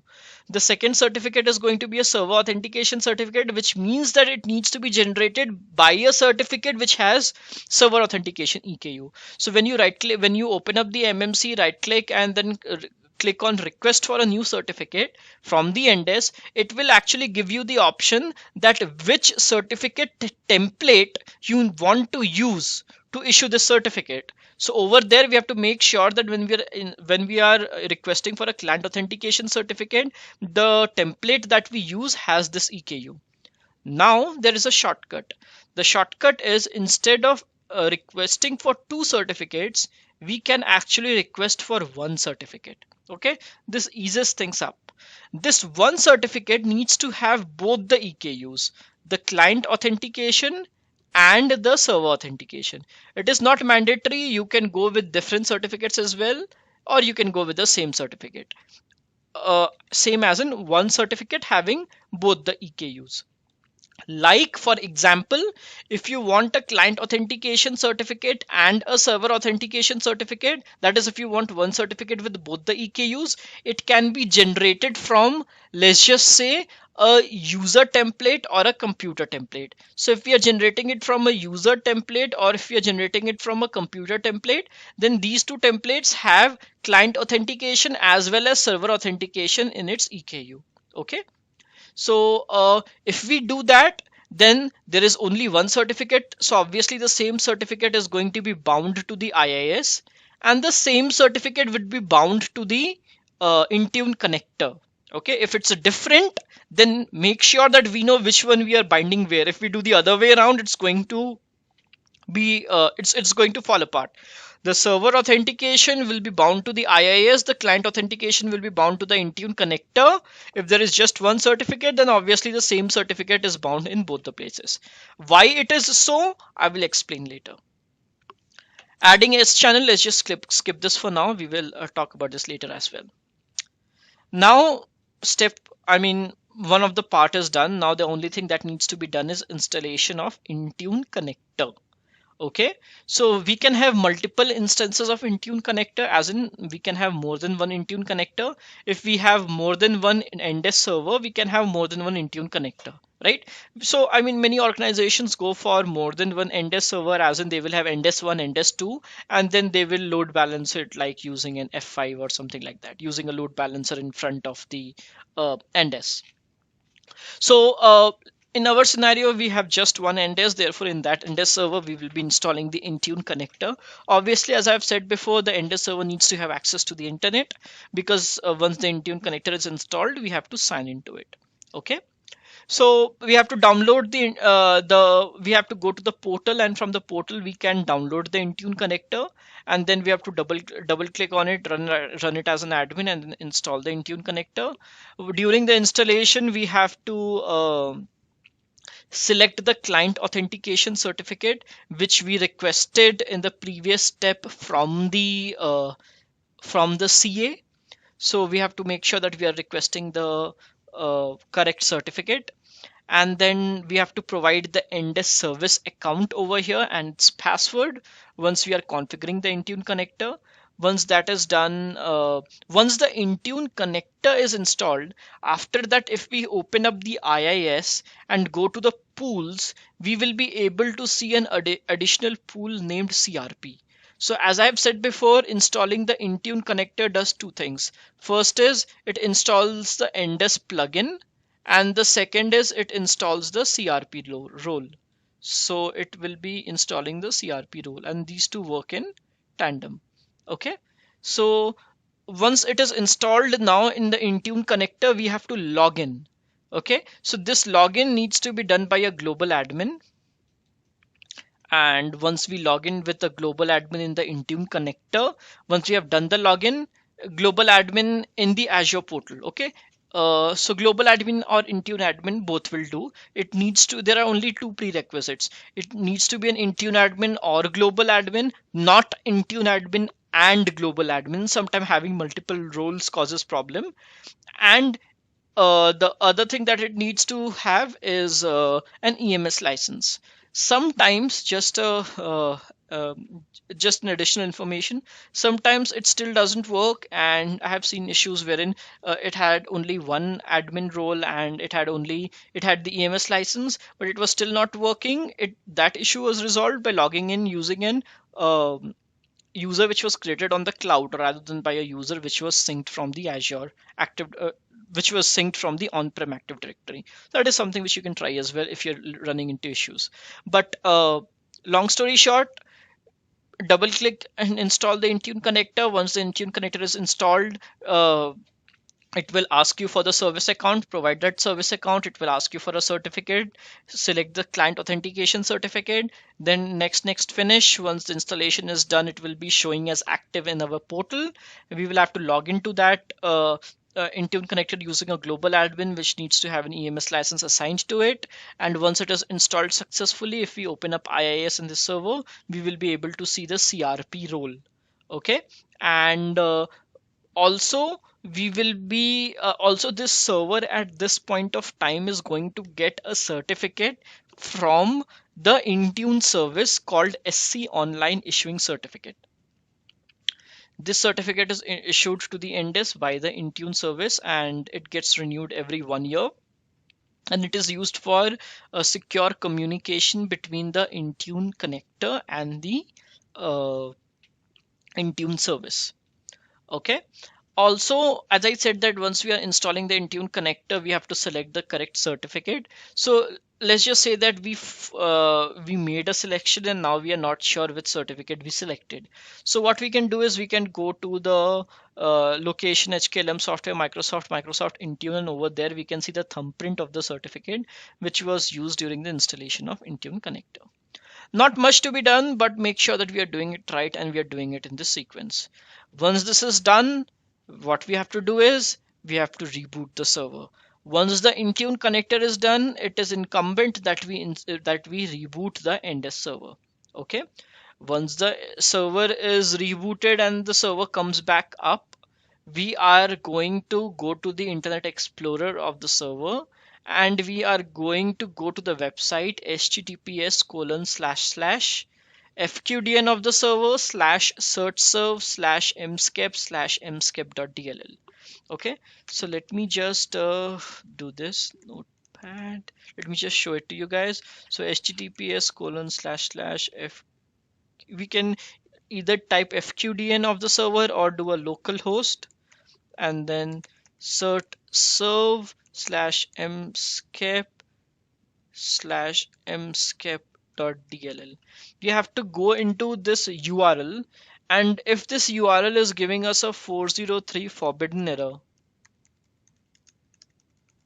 then everything is fine. If it is not giving us a 403 forbidden, if it's giving us a 404, 500, 501, 403.7 or anything other than 403, then it means that there is something wrong. Why should it give 403 and what it means if it's not giving a 403, we will discuss that later. But if everything was done correctly until now, and if we rebooted the server came back up properly, it is ideally supposed to give us a 403 forbidden error when we go to this URL. Okay. All right. So that is all that we needed to do from the on-prem. These are all the steps that we needed to take on the on-prem environment. I mean, from the in our domain. Now we have to go to the Azure portal and follow few steps. First is, and obviously there is one thing which I skipped over here, is after I have installed the Intune connector, we have to install the Azure App Proxy. So Azure App Proxy is also a connector which we can get it from the Intune portal. Azure App Proxy is fairly straightforward. Just download the exe from the portal, go to a server. It can be the same as the NDES server or a different server. It just needs to be in the domain. Just double click on that server. Just double click on that exe and then next finish. We will have to log into that Azure App Proxy again using a global admin or an Intune admin account. I believe Intune admin in this case would not work. It needs to be a global admin. So once we log in, it's all done. Nothing much to be done in the configuration of Azure App Proxy. Okay, so now we have to go back to the portal, that is the Azure portal, and then we have to publish the NDES. So let me just rewind a little and let's just refer back to this diagram. At various stages I will be referring back to this diagram, because if we have this diagram in our mind, we will be able to relate this and do all the kind of troubleshooting. So as I said that the external URL to which the mobile device reaches out to, that is mapped to an internal URL, and that internal URL is that of the NDES server. So this mapping, as I said, is done by the Azure App Proxy, right? So that mapping is something which we have to do. Right now we have done this side of the setup. Okay, right now this setup is done, everything is ready. The internal URL is giving the 403 forbidden error. It is giving us the 403 forbidden error, but the external URL is not ready yet, because the internal URL is giving 403. The external URL is also supposed to give 403, because external URL is redirecting to internal URL. So even though we are accessing the external URL, we are in a way getting redirected to the internal URL. So we have to do this mapping in the Azure App Proxy. That is what we are going to do. So the way to do that mapping is, let me show you guys. We have to install as I already said, we have to install the Azure App Proxy. And once that Azure App Proxy is installed, we need to sign into it using a global admin. Obviously, Azure App Proxy, after we install the Azure App Proxy, we have to sign in. So it also needs to have access to the internet. It can be on the same server as the NDES server if you don't want an extra server to build. And obviously, if it needs to have access to the internet, then the port 80 and 443 outbound traffic should be running. I mean, should be open. And once we install the Azure App Proxy, this service gets created automatically, Microsoft AD Application Proxy Connector service. Okay. And just like Intune Connector, the App Proxy also starts showing as online and active in the Intune portal. We haven't done anything yet. Now we have to do that mapping of the external URL with the internal URL. This is what we are going to do now. So this external URL is going to be mapped with the internal URL of the Endes server.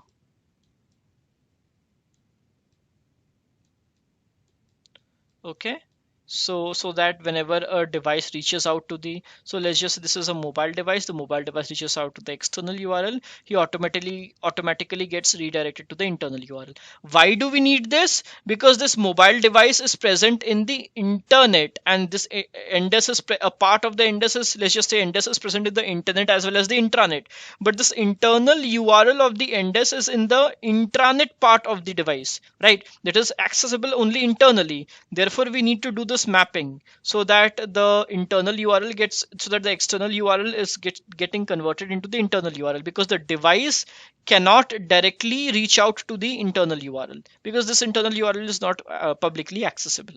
Okay, so we are doing this mapping right now. That is the significance of using the Azure App Proxy. Okay, it provides us that external URL and we do this mapping over here.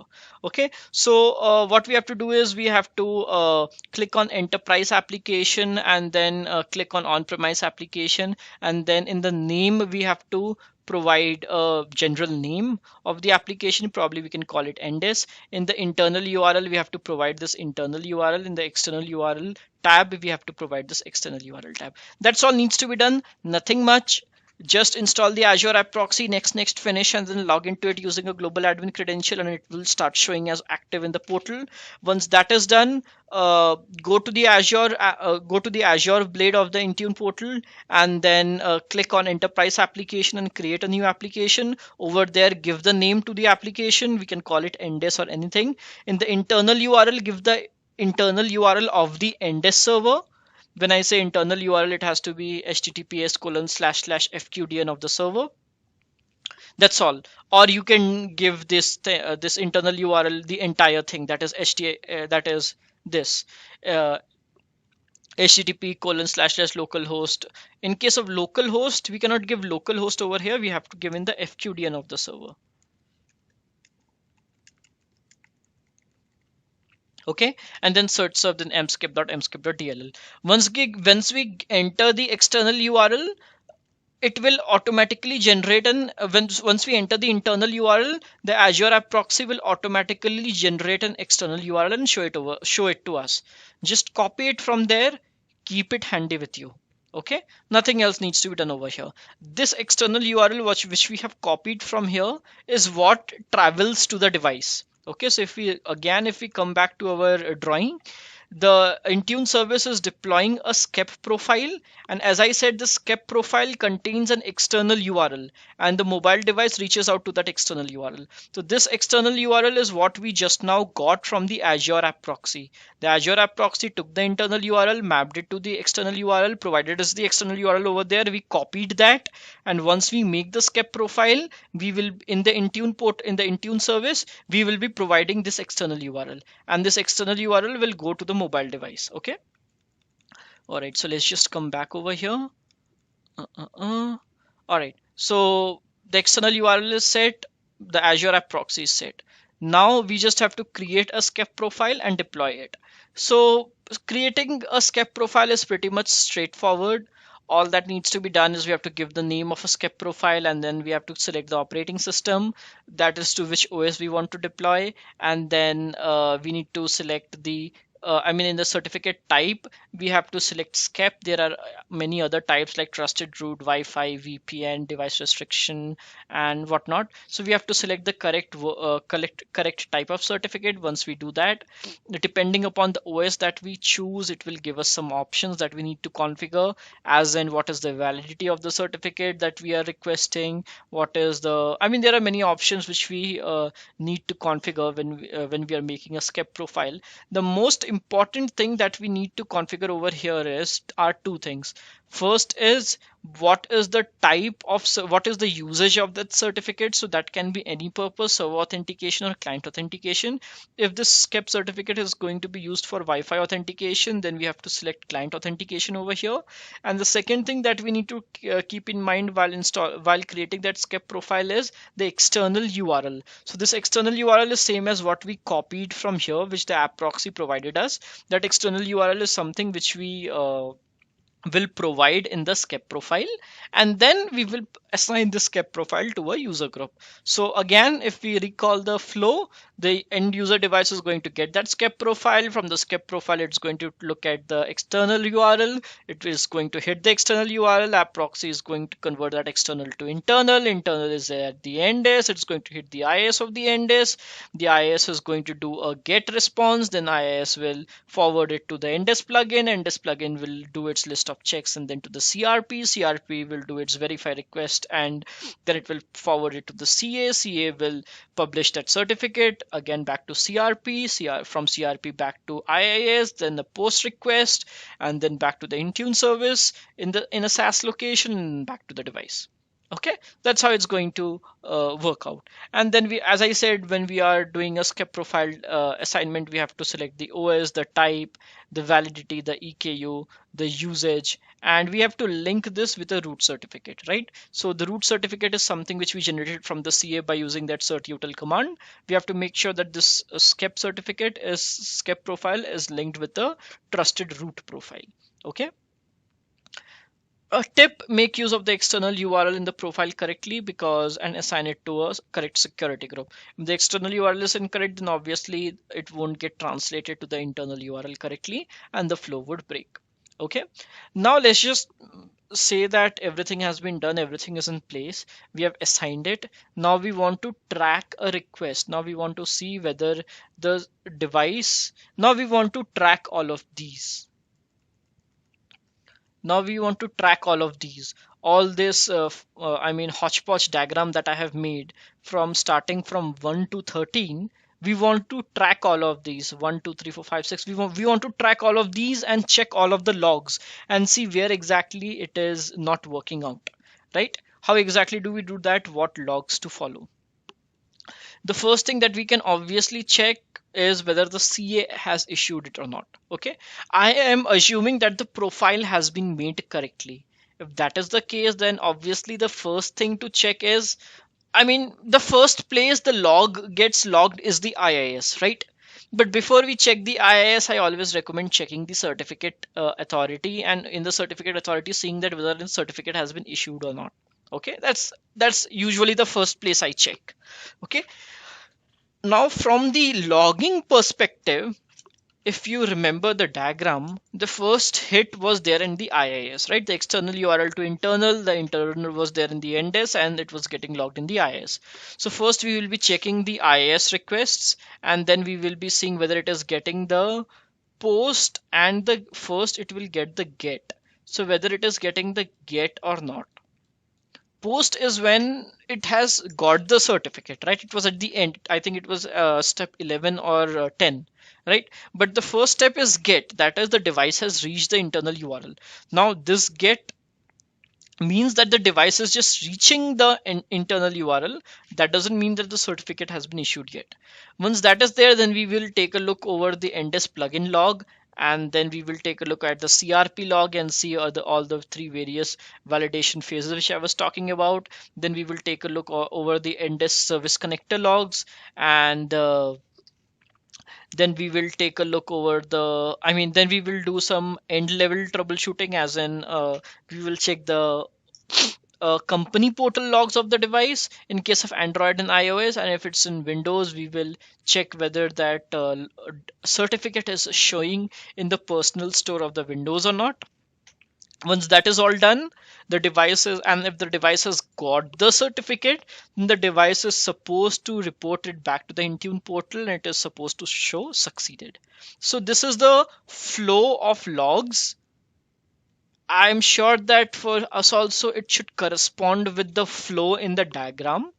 And when I do the practical, I will make sure that I adhere to this flow and I show you guys everything one by one.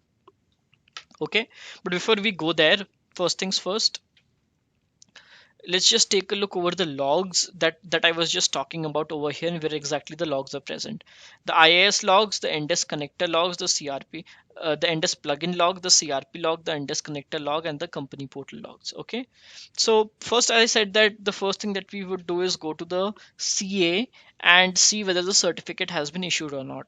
So open up the CA, go open up the MMC, go to the issued certificate, and over here you can see that a certificate has been issued to Greg S, and Greg S is actually the service account that has been used. It's not the name of the end user, it's the service account. Okay, and it has used this template while issuing the certificate. So this is the template which was published in the CA, and this is the template which was present in that MSCAP key of the NDES. Okay, if we check the thumbprint, we can see that this is the thumbprint of the certificate. And over here we can see the end name of the end user. So it was Tom who enrolled his device, and the SCEP profile was targeted to Tom. Therefore, the certificate has been issued to the common name, because that's how the SCEP profile was made. Therefore, we can see all the parameters from here. Certificate has been generated to Tom. This is the thumbprint, and this is the template that was used, and this is the service account that was used. Okay, that's all we can see from the CA. Now the first thing we will be doing is checking the IIS logs of the NDES server to see whether there are any GET requests or not. That is, whether the device is able to hit the external URL and then to the internal URL and then the internal URL, that is and then the IIS of the NDES server. Place to check that is C drive, inetpub, log files, and then this folder. Inside that there will be many log files, and then just pick the latest one if you're checking it real time, and then you should be able to see the IIS logs. Just double click on the IIS logs and you should be able to see all kinds of operations going on over there.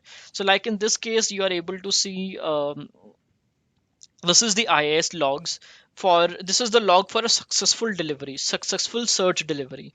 Okay, so in this case I enrolled a device and everything happened successfully. So the first thing I was able to see was, as I was saying, that we get something like get CA cert and get CA caps, and then it does a verify request, and then the certificate is issued. So at this point of time the certificate is, so okay, so let me just go back over here and let me just clarify this for you. Uh, uh, uh, uh, there are two sections in that log. So once the request hit the IIS, one log, I mean one stage of the logging is at the stage 4 and 5. That is once the request came in, 4 and 5. And the other side of the log is once the request came from CRP to the IIS to do a post, right? So one is, so I mean the device is reaching out to the IIS, and then the IIS is notifying the device once the certificate is there. So there will be two sections in that log if we are looking at a successful log. Okay, so the first section is once the request came in to the IIS, wherein we are able to see a get CA cert and get CA caps, and then it's going to do a verify request, and this is the initial phase. Okay, from here to here. Once everything happened, once CA issued the certificate and then it went back to the CRP, then CRP told the please remember the diagram. Then CRP told the IIS that a cert has been generated, please deliver to the device. Then what did the IIS do? The IIS did a post wherein it tried to notify the device that a certificate has been generated, please take this certificate, and then it reached out to the Intune service and uploaded that certificate to a SaaS location. So this means successful post to the device means that a successful certificate was generated by the CA and the IIS got that certificate. Okay, this means that the device was able, from here to here, it means that the device was able to reach out to the CA, and the device was able to reach out to the NDES, the IIS of the NDES, and then the IIS forwarded that request. So if the request is coming from a mobile device, that is if it's coming from from an iOS, Android, or a Windows device, and it had a profile assigned to it, then we will be able to see this get CA cert and get CA caps. However, if we are trying to open it from a browser, so I can open that mskip.dll, I can open that internal URL, or not the internal URL, I can open that external URL which the device is reaching out to from a browser as well. But that doesn't mean that I'm going to get a certificate, right? Why? We will talk about that later. But if the device is not reaching out, if it is just a browser, then we see a log like this. Okay. So if we are seeing a log like this, it means that a browser tried to access the external URL, which got converted to an internal URL, and then it got logged in the IIS. However, if a device tried to access the external URL, the log would be something like this, okay? Wherein we will be able to see a get CA cert and get CA caps and verify request. And if the certificate was correctly generated and the IIS got the certificate, then the log would be like this, wherein the IIS would do a post, wherein the IIS would notify to the device. Okay, this is the breakdown of an IIS log. The next thing is the NDES plugin log. It is present under this location: CType program files, Microsoft Intune, NDES policy module, and logs. It doesn't contain a lot of information. The NDES plugin log, it just contains it just, I mean, there is nothing much you can see in the NDES plugin log. It's just going to do a few verify at the background. It's just going to make sure that the thumbprint of the certificate is all fine and everything is in place. Okay, nothing much to be seen from here. However, what we can see from here is that what NDES plugin log is doing afterwards. So if you remember, the NDES plugin log sends the request to the CRP. So over here we can see that it's sending the request to the CRP. The CRP is doing a verify of the request, and if you remember, in verify we had got 3 phases. So this is the result of each phase is going to be shown up over here, and it's going to say that it has got a it has exited with 0x0, that is, it was successful, and then again 0x0, and then again 0x0, that is, all the 3 phases were successful. Okay, so not much to be seen at the NDES plugin log, but we can see that how exactly the flow is happening. Okay, the next thing that we can see is the NDES connector service log. It is present under HKLM, it is present under C drive program files, Microsoft, and NDES service connector logs and logs. This log is a bit more verbose, and it contains few more information. So NDES connector log is actually going to, so if you remember, the CRP got the CRP when the CRP got the certificate, the CRP passed it to the IIS, right? And the IIS did a post. So the CRP didn't pass it directly to the IIS, the CRP logs it somewhere as well. So that logging is done in the NDES service connector log. So over here you can actually see the thumb. This is the only place wherein you can see the thumbprint of the certificate.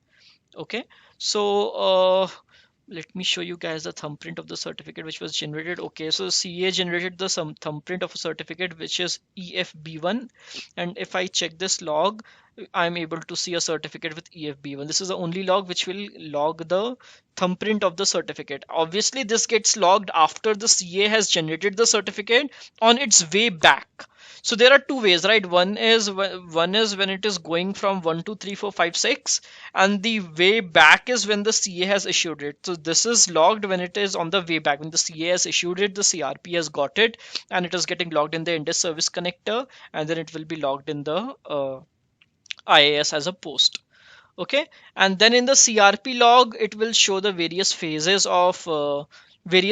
that it is going to check. Like if you remember, there are 3 phases where it checks the genuinity, the validity, and the user ID and the device ID. So over here it says the various phases, that phase 1 started and then finished, and 2 started and finished, and 3 started and finished, and then at the end it does the notify to the when it gets the certificate.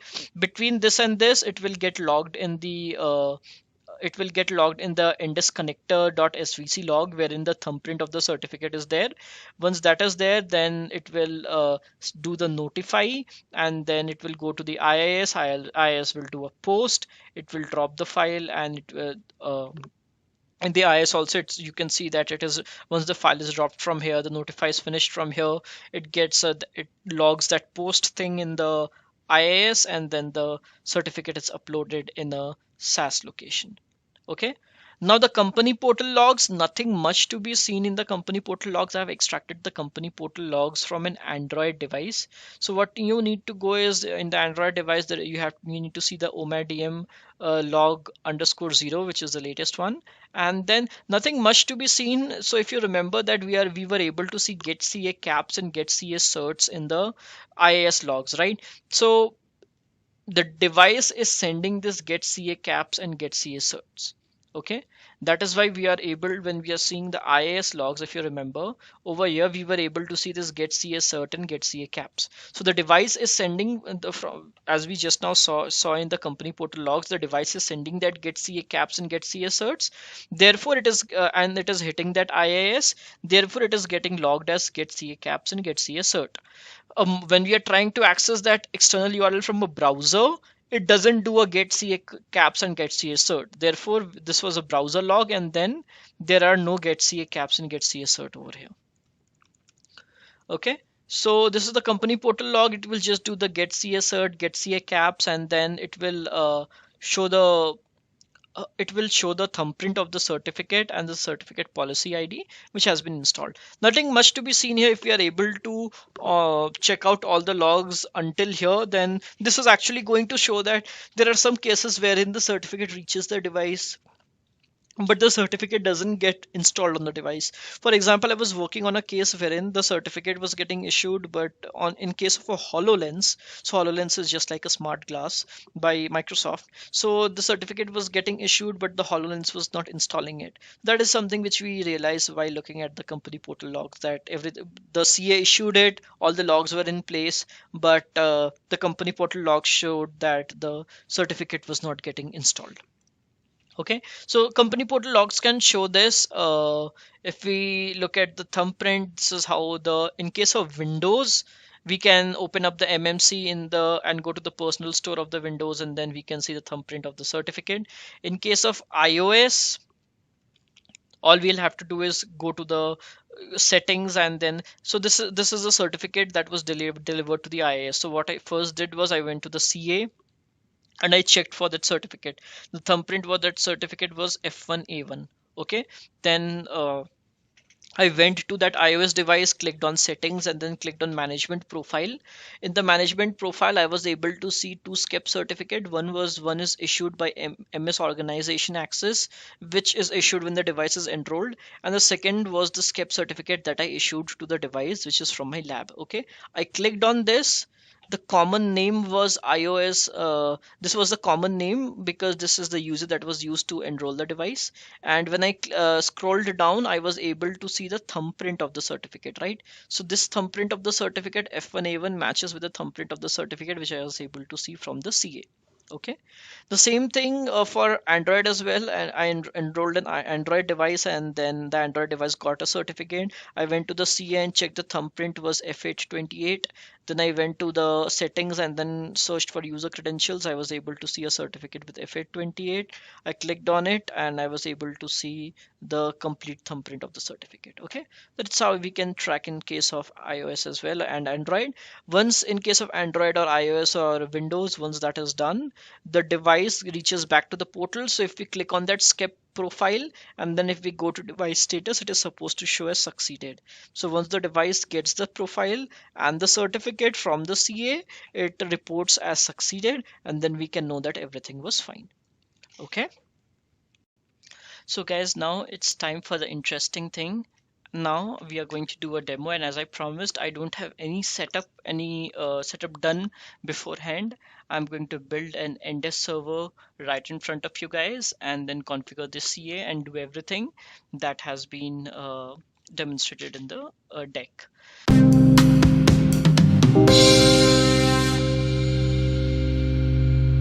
So let me just go back, and I'm going to strictly adhere to this deck, and I would suggest that you guys also do the same, and this would actually simplify the things for us. So as I said, let me just get my highlighter. Setting up of NDES, as I said, I have divided it into two parts. First is setting up of on-prem infra, and the second is all the settings that needs to be done from the Azure portal. So let's just start with setting up of the on-prem infra. And as I said, if you guys remember, setting up of the on-prem infra was divided into two parts. First was setting up of the NDES and CA, and the second was setting up of Intune connector and the Azure App Proxy. Okay, so let's just start with the part one, that is setting up of NDES and the CA. So this is the first part. This is what we are going to start with. The first step is obviously installation of the role and the other components that comes with it. So we are going to go to the server manager, install the NDES role. Once that is done, we are going to configure the role that is connected to a certification authority, and then we are going to provide a service account over there. Once that is done, we are going to configure the CA. That's wherein we are going to publish the template and make sure we are using the correct template with correct permissions of the service account onto it. And then we will do a final touch on the NDES. That's all that needs to be done in the on-prem for setting up of NDES and CA. So let's just start with the step A first, which is installation of role and the other components. Okay, so let me just show you guys my lab. So this is my lab right now. I have got a domain controller, which happens to be my certification authority as well. And I have got another server running on Windows Server 2012 R2, which is going to be my NDES. Okay, so I am going to do a practical of showing you guys how to deploy a SCEP certificate via Intune as an MDM using just two servers. The first one is the domain controller and the CA, and the second one is the NDES server, wherein I'm going to install the NDES role and the Intune connector and the Azure App Proxy. So these, I mean, it's not necessary that we have to install it on the same server. Azure App Proxy can be a different server as well, but I'm doing it on the same server just for the sake of simplicity. So these are the two servers that we are going to make use of: domain controller and NDES, new NDES. Domain controller is already pre-configured, the role is already installed. The only thing I have done on the new NDES server is I have built it up running on Windows Server 2012, and I have joined it to the domain. That's all. I have not done any other configuration, and everything else we are going to do it right now, right here. Okay, so let me go back here. This is my domain controller. Its name is Domain C, and the name of my lab is Intune Lab. Okay. So if I ping intunelab.com, is the IP address of the domain controller. Okay. All right. And if I go back to the end, this is my NDES. The name of the, okay, this is the name of the account. Sorry, I was supposed to do this. The name of this server is a new NDES. As you can see, this is the name of the server, new NDES, and it is connected to the domain Intune Lab. Okay. So that's the setup which is there, nothing fancy. It's already connected to Intune Lab.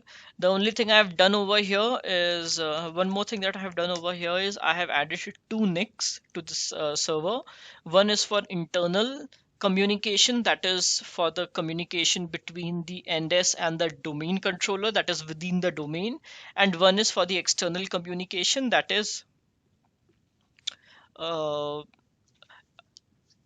to facilitate the access of the NDES server over the internet. Okay, so these are the two NICs that I have added to this machine. That's all. So this machine can now access the other. So let me just show you guys. Ping domain c.intunelab.com. So this server is able to ping the domain controller, that is via the internal NIC, via the private NIC, and this server is also able to explore the internet because of the public NIC or the external NIC. Okay, so that's all the configuration that is needed to be in place. Let me just show it to you guys, and then we can start with the demo. Okay.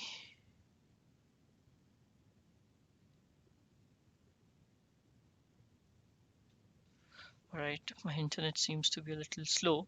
What we can do is the first thing that we need to do is disable the Internet Explorer enhanced security. The way to do, because it's going to prompt us so many times. So just go to the local server manager and click on IESec and then do an off and off over here. This would make lives easier for us. Okay, so close. Google is opening, right? So the server has access to the internet as well. Let me close this, let me close this, let me close this. If you refer to my presentation, the first thing that we are going to do is install the role. So let's just start with it. We have to go to the server manager and then go to the local servers and then do a manage, add roles and features. Next. Please make sure that the NDES server and the CA server cannot be the same. We are not doing that. Please make sure of that. Select the server locally. I want to do it in this server itself. So NDES is a part of ADCS. Therefore, in the roles, we have to select ADCS. It will install a few features with it, which we are fine with. We are going to do an add and then next, and then install the .NET 3.5. Okay, let me just show it to you guys. What do we need to install with that? Install web server security request filtering, web server ASP.NET 3.5. We need to install all these things as well. Okay, so let me just go back. So .NET 3.5 HTTP activation 4.5 and then .NET Framework 4.5 WCF HTTP activation feature. So inside this we have to do the HTTP activation feature. Yes. And then management tools. Let's just see.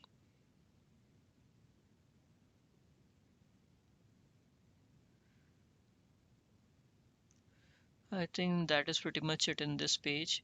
We can go to the next page and then not certification authority over here. We have to do NDES. That is wherein we make that selection, and with NDES comes these roles. So as you can see, it's going to install a component of IIS as well with it. So we will do an add feature and then next and then next. And over here we have to make few selections. Let me make sure I'm doing management tools. Okay, management services. And then I hope I'm not missing anything, but even if I am, it is going to prompt me and let me know. Just go back and make sure I didn't miss anything. Okay, doesn't look like that. Windows PowerShell. No, we don't need anything out of this. User interface, no. Telnet. All right, looks good to me. Okay, let's just go ahead with the installation. And if you are, this is an important step, uncheck CA and check NDES, and then we will go ahead. Okay, so over here, I think I checked everything. I don't think I missed anything. ASP.NET 3.5, management services. I think I'm good. Okay, all right, next. Do you need to specify alternate source? No, I don't. Let's just do an install, and once the installation is done, we will revisit this. Okay.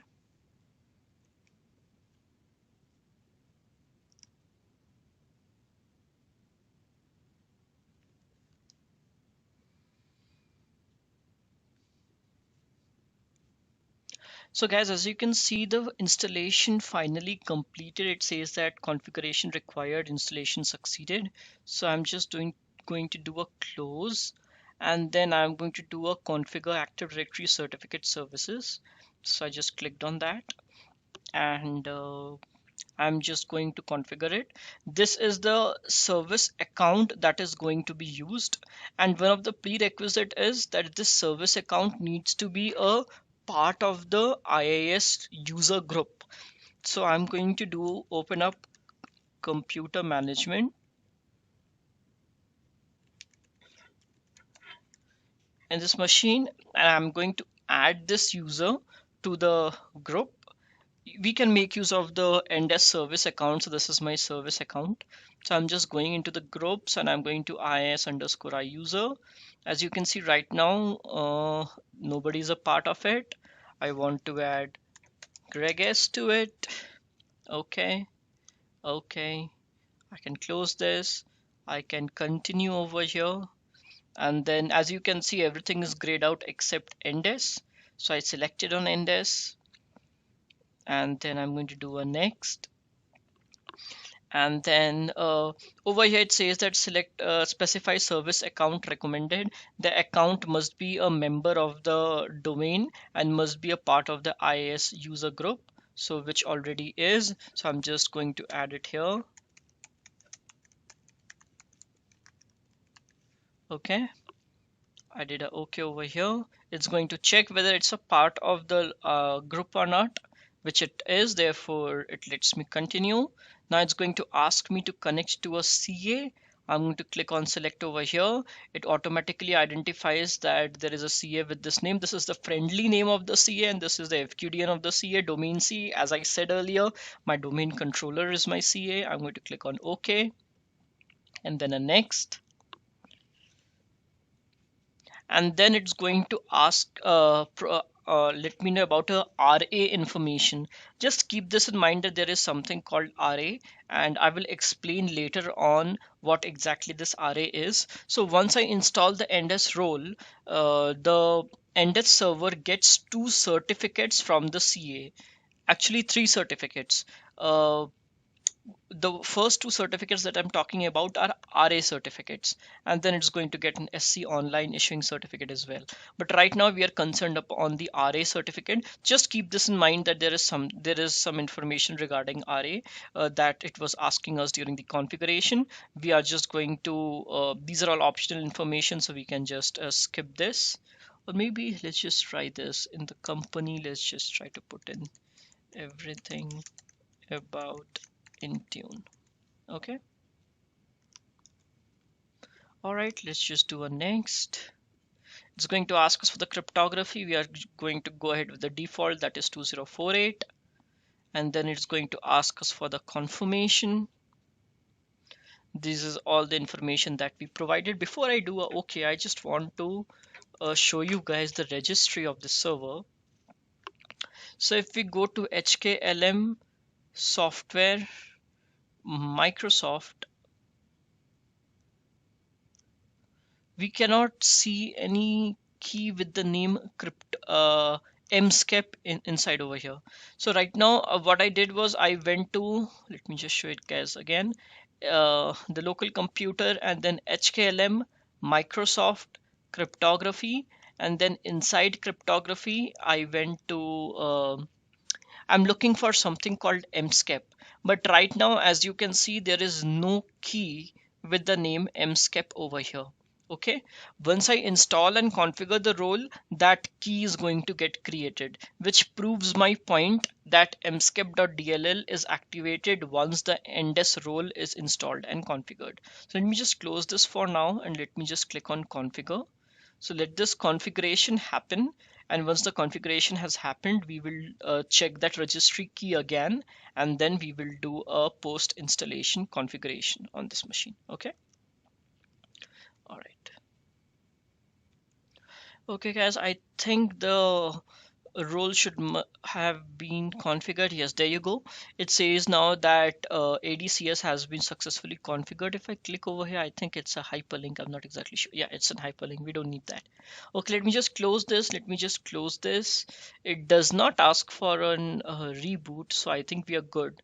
Let me just close this again. Let me just refresh, and then let me just open up the REG edit again. And let me just show you guys the point that I was trying to make. Okay, so now we are at that same location, HKLM software, Microsoft cryptography, and now you can see that a key with the name mskep has been created. And if I expand that, it has a lot of information. So the first key is CA info. This is the name of the CA that we provided during the installation of during the configuration of the NDES role. So that information gets stored over here.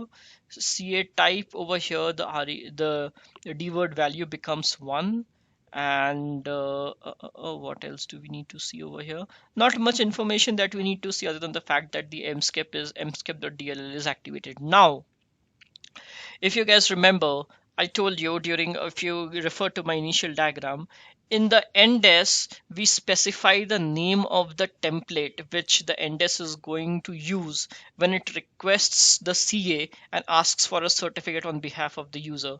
So this is wherein we specify that certificate template. By default, IPsec intermediate offline, this template is there in the CA published, and this template is pre-populated in the registry. So if we don't change this, still it will work. However, all the organizations try and make use of their own template, customize it.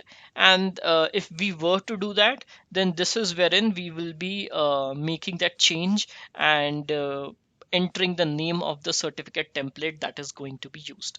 Okay, so before we do any of that, let's just go back to our presentation and see where we are with that. So installation of NDES role, we are done. All these components has been installed. We have seen that mskep.dll has been activated, and we have seen that the NDES service account has been added to the IIS group. One more thing that I would like to show you guys is before NDES was installed, IIS was not functional in this machine. IIS was also not installed. But now if I open up inet mgr, I'll be able to see that yes, it is opening, because during the NDES installation, it installs IIS with it as well. So if I expand this and try to take a look over the default pools, if I click on the application pool, I will be able to see a skep pool which has been started, and this actually shows the service account which was used during the configuration of NDES. So let's just say for any reason we do not remember which service account we used during the installation of NDES, just check the identity for the skep pool. Okay, not much to be seen over here, just wanted to show you guys that the skep pool gets created once the NDES role has been installed. Okay, all right, let's just go back to the deck. And over here it says that mskep.dll points to the registry, points to the certificate template to be used when requesting search from CA. That is wherein I showed you guys inside that mskep key, wherein IPsec intermediate offline was pre-populated. We can change that. Now the first thing that we have to do is we have to set the SPN for the NDES service account. For that, this is the command. So let me just copy this command from the deck itself, and let me just go to this machine, open up Notepad, paste it over here. The command is set spn -s http the fqdn of the server. So my fqdn of the server is new ndes.intunelab.com, intunelab.com, and the account is Intune Lab, and this is Greg S. Okay, let me just make sure that I have not done any mistakes. So I'm going to open up CMD.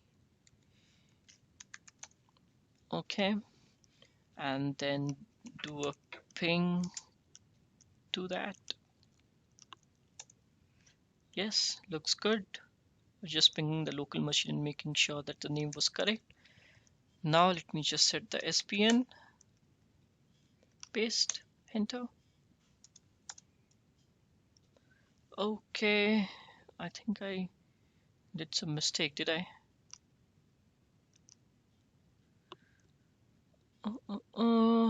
Unknown parameter HTTPS. Okay, I think after,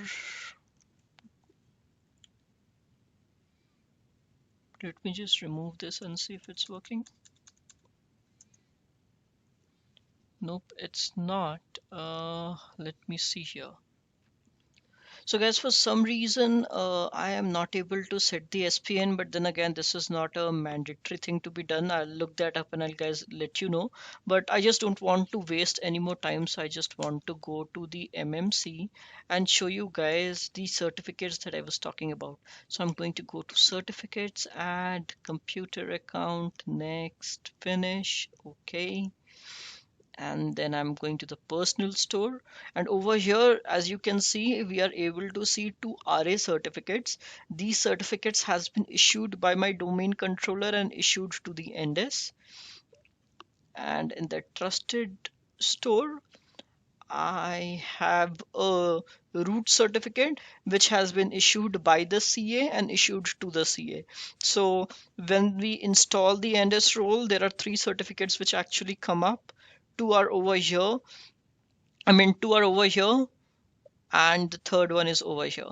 Okay, and if we have a PKI infrastructure wherein we have a root and a subordinate, then that subordinate will be there in the intermediate store. I do not have any subordinate, therefore subordinate as in the intermediate CA in the PKI, therefore the same certificate is over here.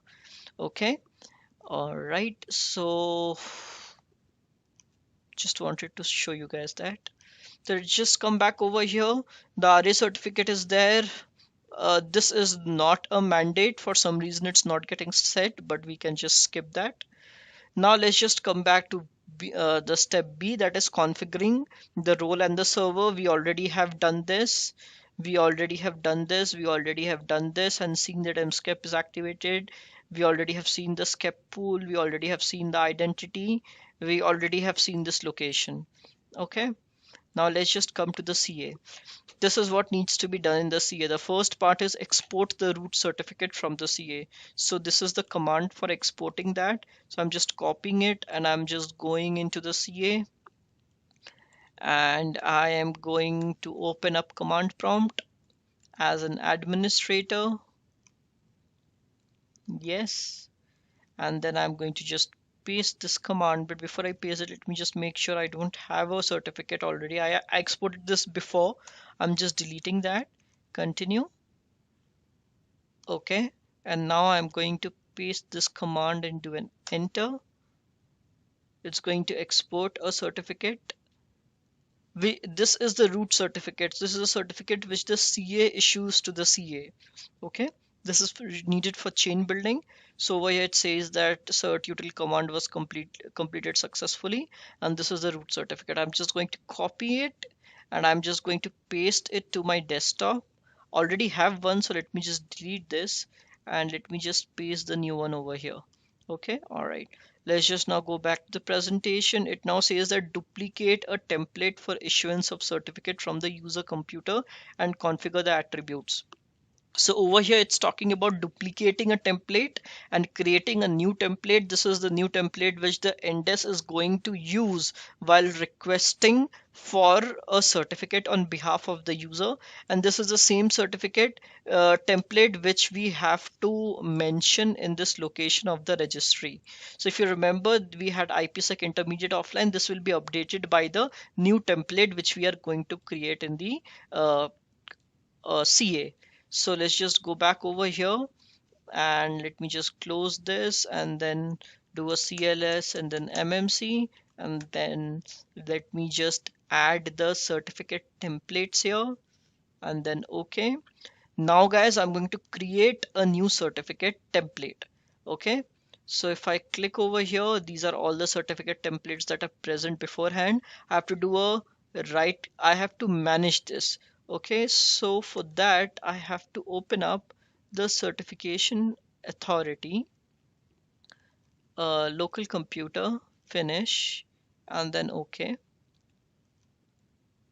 Let me just expand that. Let me just expand that. We have to come to certificate templates.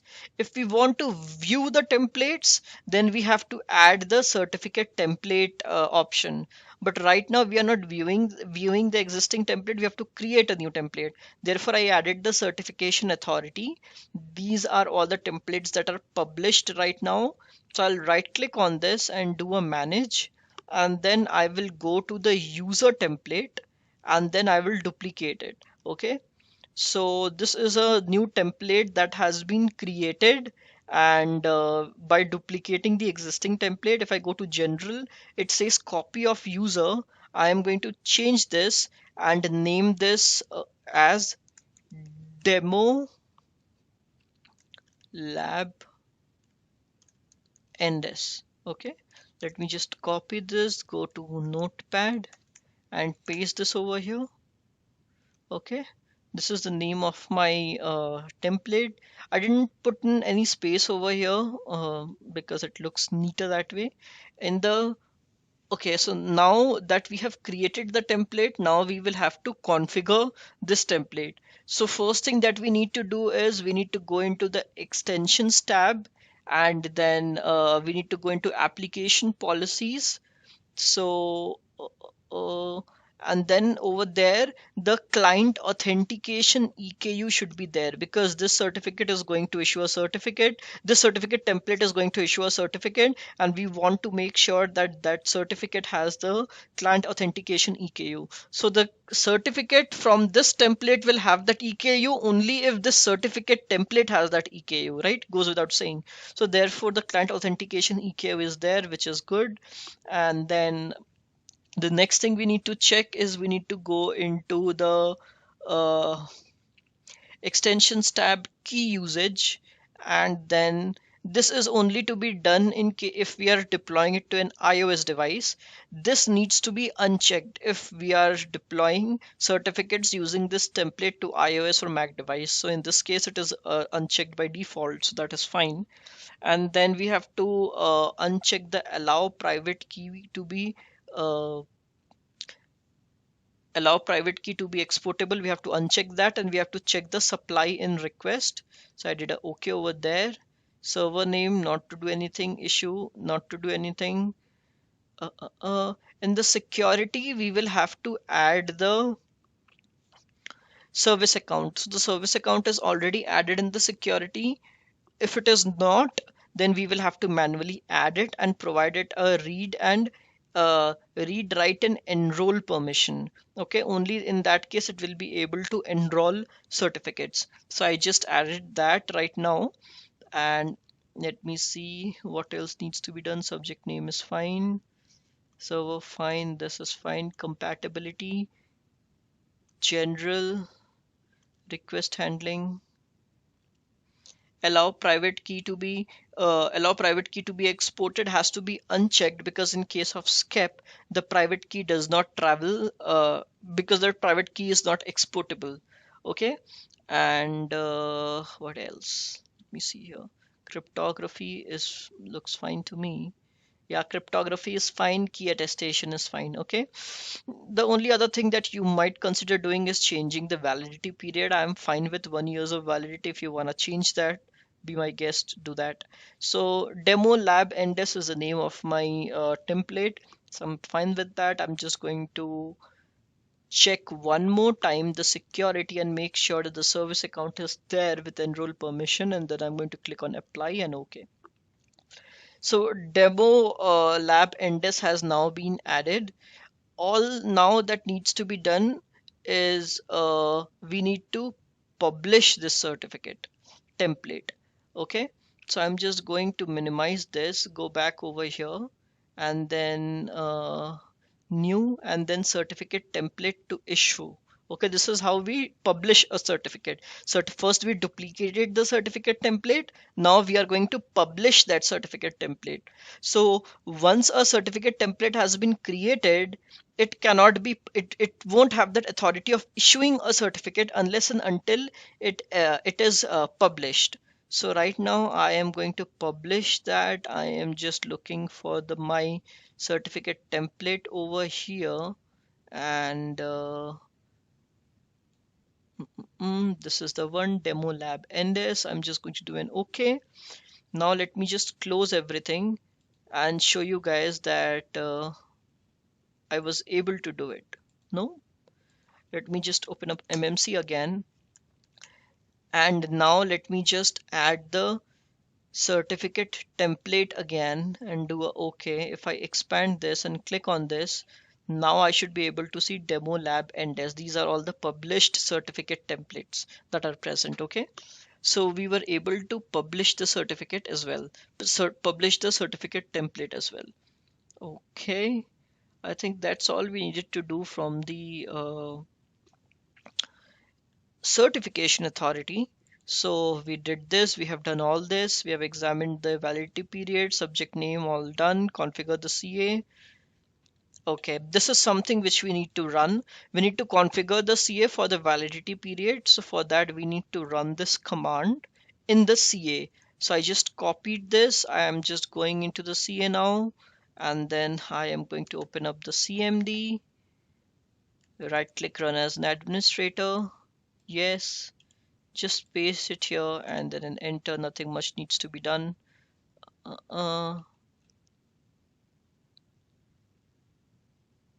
Is it giving us an error or is it giving us an, I'm not sure.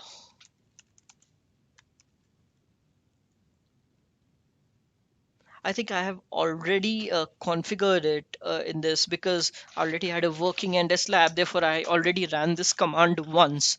Therefore, probably it is saying that it has already been configured. However, this, I mean, it's a simple command that needs to be run, and this is going to configure the validity period in the CA.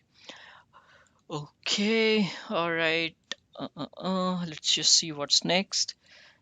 Now we are at part D, which says final touch on the NDES. The first thing that we need to do is obviously the certificate template that we have published that needs to be entered in this location of the NDES. So let me just go back to my CA and then this, if I double click on this, this is grayed out, so I cannot copy from here. So let me just this is case sensitive, and I'm not sure whether this is case sensitive or not, but this is obviously spelling sensitive. So let me just make sure I write this down correctly. Demo lab NDES. Now I'm going to go to that registry location of the NDES and change it from IPsec intermediate offline to demo lab NDES for all three of these. So okay, all right, it has been done. Let's just go back. The long URLs, for the long URLs, we have to set this registry value in the NDES. Okay, so let me just copy this, go back to the NDES, open up a notepad, paste this, then I will go to this location.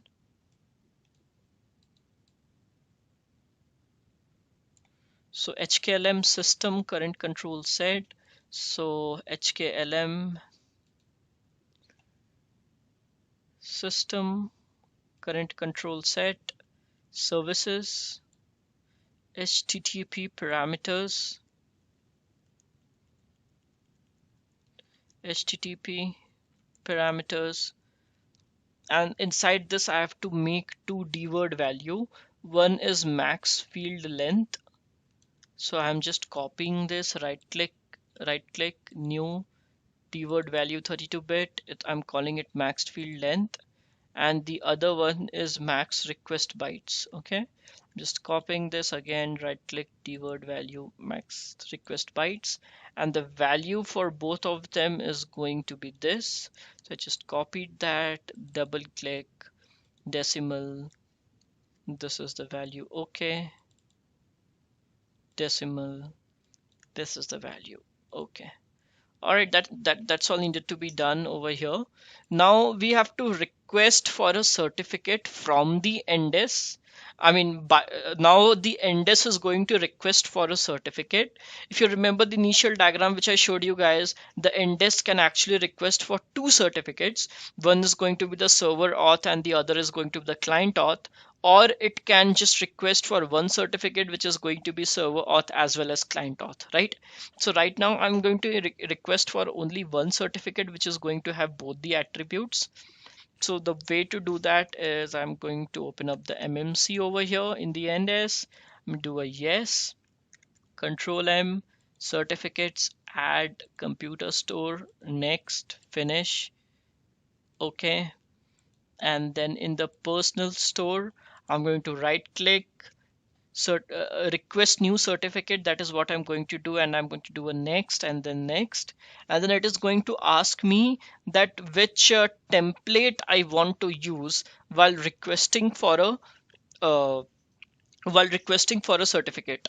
So over here, we can just use the computer template, because whatever certificates are generated by the computer template has server auth as well as client auth in its EKU, right?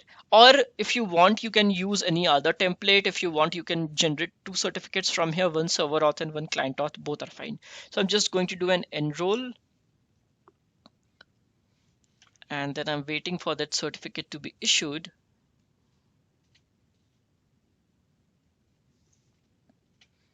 Okay, so over here you can see that the certificate has been issued. If I do a finish, I'm able to see that one certificate has been issued. If I double click on that, I can see that it has been issued to new NDES, that is my NDES server, and issued by the CA.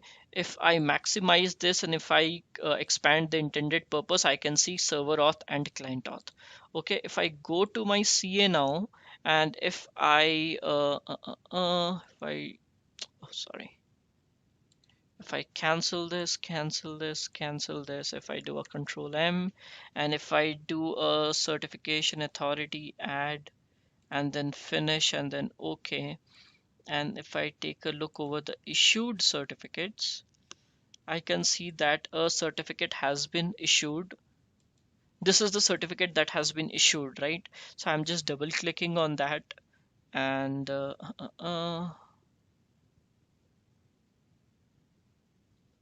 this is a certificate that has been issued by the CA to the NDES, and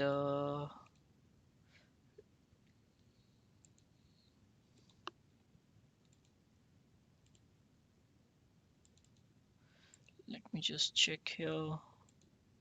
Okay, so this is the certificate which I requested. So in the NDES, when I'm checking the thumbprint of that certificate, it is ending with 87D3. And if I go to the CA and see the issued certificates, the latest one, the thumbprint of that certificate is 87D3. So this is the certificate which the CA issued, therefore it is coming under the issued certificates.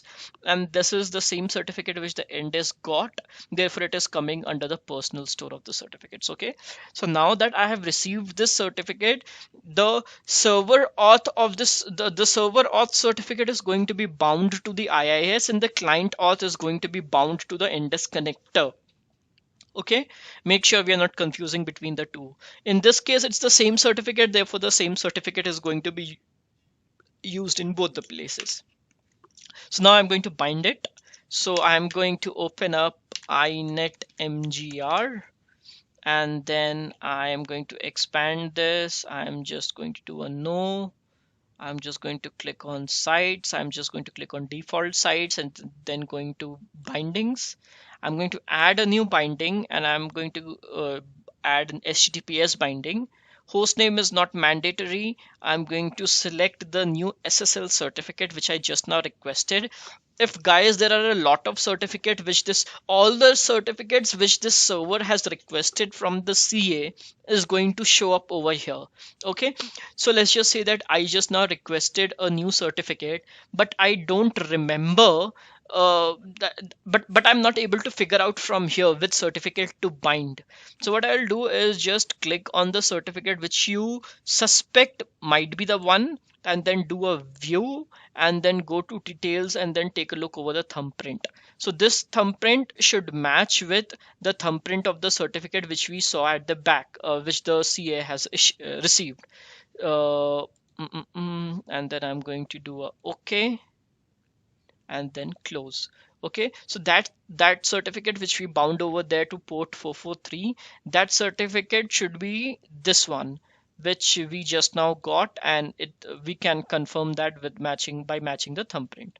Okay, so we have bound that certificate to the port 443 of the IIS. So request a new certificate done, binding done. And now one more thing which needs to be done is adding the S channel. This is not there in the official documentation, but this is a secret. So just to say, that. So this is something which is very useful, and I'll strongly recommend you guys adding the S channel entry. Okay, so just regedit, just open up regedit,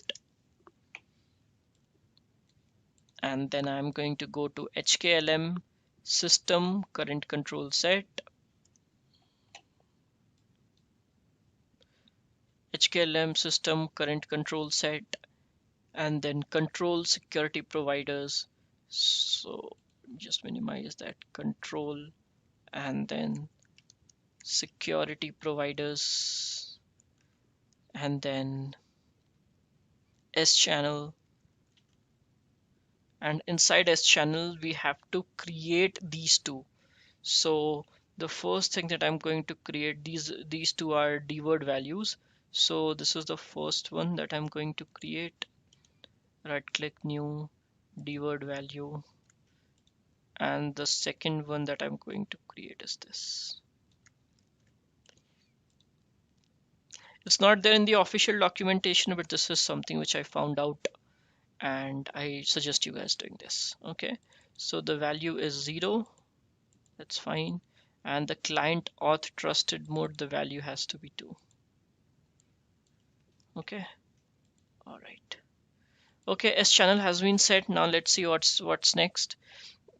That is all that configuration that needed to be done on the end, on the on-prem. The only thing that is left right now is setting up the Intune connector.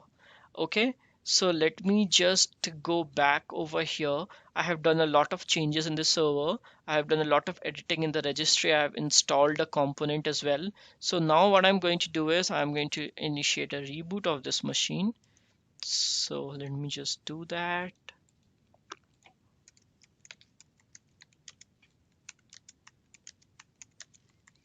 And while this machine comes back up, we will go into the portal and install and download the Intune connector. Okay, I can instead go into that machine, inside that machine itself, and install it. Okay. So guys, now my server is back up. So let me just go back into my NDS. It just rebooted and it came back up. So now before we install the connector on this machine, there's just one quick test which you guys might want to do, which is just going to show you guys whether you are headed in the right direction or not. And this is a test which is going to show you whether the NDS has been installed and configured correctly or not. Okay, so just open up Internet Explorer in this machine and make sure that it's accessible over the internet. Well, this it's not needed in this case, but just for the sake of it, and then go to this URL, https://localhost slash search serve slash mscape/mscape.dll. Okay, just go to this URL and it should give you the NDES enrollment page. So click on continue, and over here you can see that it's giving us the network device enrollment service page. Okay, so if we are over here, that means that until now everything is running fine. Okay, NDES has been successfully installed and correctly configured until now. Now the next step that needs to be done is, if we go to the deck, the next step that needs to be done is installing the Intune connector. Okay, so download the connector, download and install the connector. After we install the connector, some changes are going to happen, and we have to make sure we are selecting the client auth certificate during the installation, and we have to provide the name of the NDES service account. Okay, so I am going over here, I'm going into NDES, and then I am going to show you guys one more quick thing before I actually install it. So I am going to go to HKLM software, Microsoft, and then inside Microsoft, I'm where I'm going is HKLM software, Microsoft, and install inside Microsoft. I am going to look for uh, uh, I'm looking for something called Microsoft Intune. So right now you can see that there is no folder called Microsoft Intune inside Microsoft folder. Okay, this is going to be created after I install the connector. So I just wanted to show you guys beforehand that it is not present before I install it. Okay, so let me just go to the, okay, let me just go back to the Internet Explorer, log into the portal. So portal.azure.com.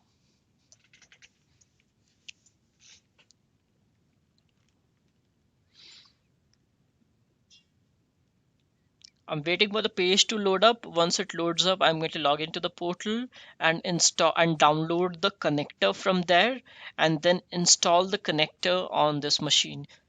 Okay.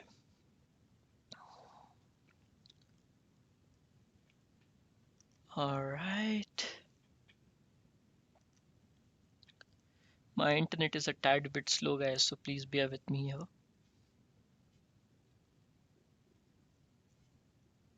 Okay. While this loads up, let's just review our deck and see. All right. So once we install the connector and once we sign into it, we will be able to see one more certificate in the device called SC Online Issuing Certificate. Right now, if you remember, there are only three certificates which this device has. Two are the RA certificate and one is the trusted root. Okay. All right. It says sign into, but it doesn't show me where. So I don't know what's wrong here. Okay, there you go. All right. Let me just sign in. This is my tenant. That's me at the background. I know you cannot see my face. That's okay.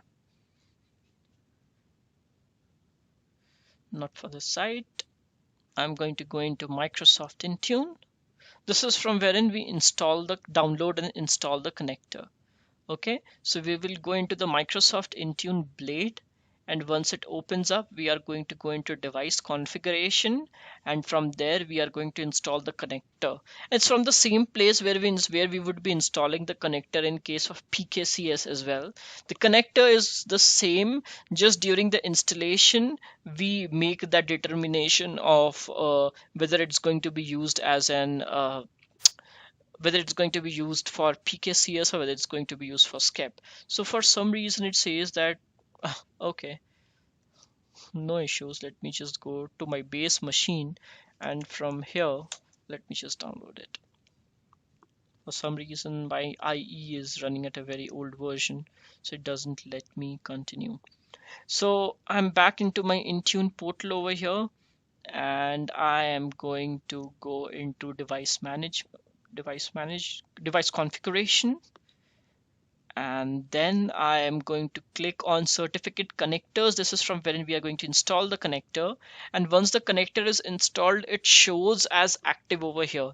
So right now as you can see, I've got two connectors already present, but because I have configured NDES already 2 times, but I have powered off both those servers, therefore it's in error state. So I'm going to click on add, and then I'm going to click over here, download the certificate connector software for SCEP.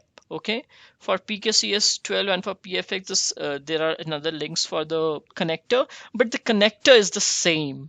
Okay, so let's just click on this. It's going to start the downloading of that connector. It's called NDES connector setup.exe. It is called NDES connector setup.exe, which is a bit misleading verbiage, because if we download the PKCS connector as well, it is named the same, NDES connector. However, we don't need an NDES server in case of PKCS. Anyways, let me just copy this setup and then close this, and then go back to my NDES server over here, and let me just paste this over here. Now I'm going to install the connector, and during the installation it's going to check whether all the roles were correctly installed, all the roles and features were correctly installed in the server or not. If not, then it's going to prompt us and we are going to go ahead and install that. Okay, so I just right clicked and ran the setup. So it's showing preparing install, and then it will tell me to agree the EULA, and then it will tell me to select the service account and whatnot. Just checking the prerequisites, computing the space requirements, and then let's see what else it does. Okay, next. I agree the EULA. Next. It's going to install it in C drive program files, Microsoft Intune. Just want to show you guys it's not already installed. That folder is not there. Next. The same setup can be used for SCEP and PFX, or if we are going to exclusively use it for PFX. If we are doing a PKCS setup, then don't choose this option, because in the case of PKCS, we do not need that certificate, which needs to be bound to the Intune connector. Please remember, the certificate that we bind to the Intune connector is the client auth certificate. So if I select this and do a next, it's not going to ask me for any other option. All I need to do is just install. But if I go back, oh come on, please go back.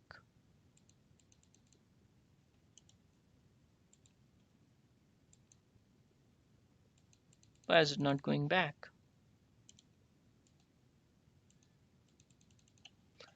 Okay. Yes, I want to do this. Let me just start again.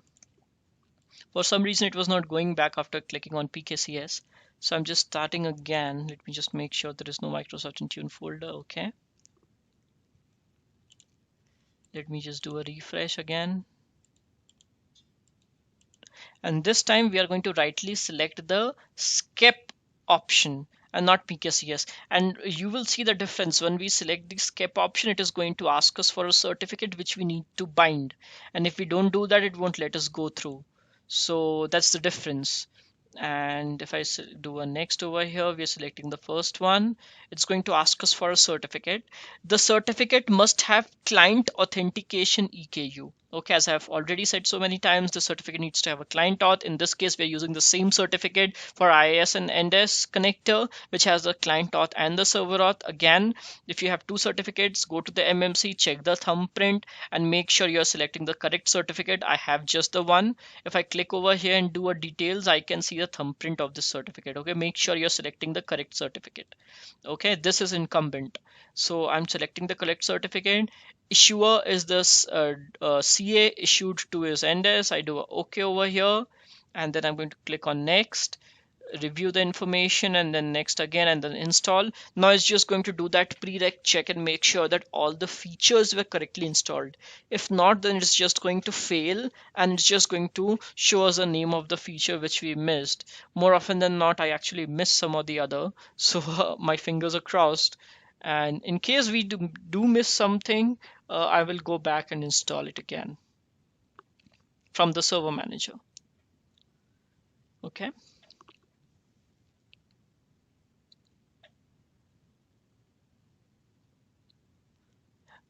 Okay.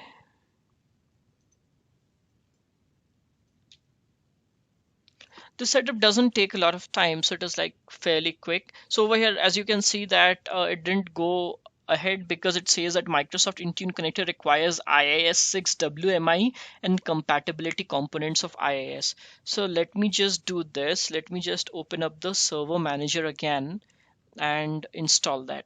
So I'm going to go to the local server. I'm going to go to the manage. I'm going to go to add enroll features, and I'm going to install that. So guys, I added those two components and I'm still waiting. I added the IIS meta component. I'm not exactly sure what was the name. Okay, so the name of the component was IIS 6 metabase compatibility. So I added that component, and now I ran the installation again. So now I am waiting on it to happen. So let's just see how the installation goes now. We just need to make sure that we are following everything that is written in the deck. So all the features that needs to be installed, make sure that you have installed with the NDES itself. Therefore, you won't be running into any issues while installing the Intune connector. So The installation of the connector is fairly straightforward. All that needs to be done is we need to select the correct certificate. And if we have done that, then it's just pretty much next, finish. So I'm waiting for the installation to finish now.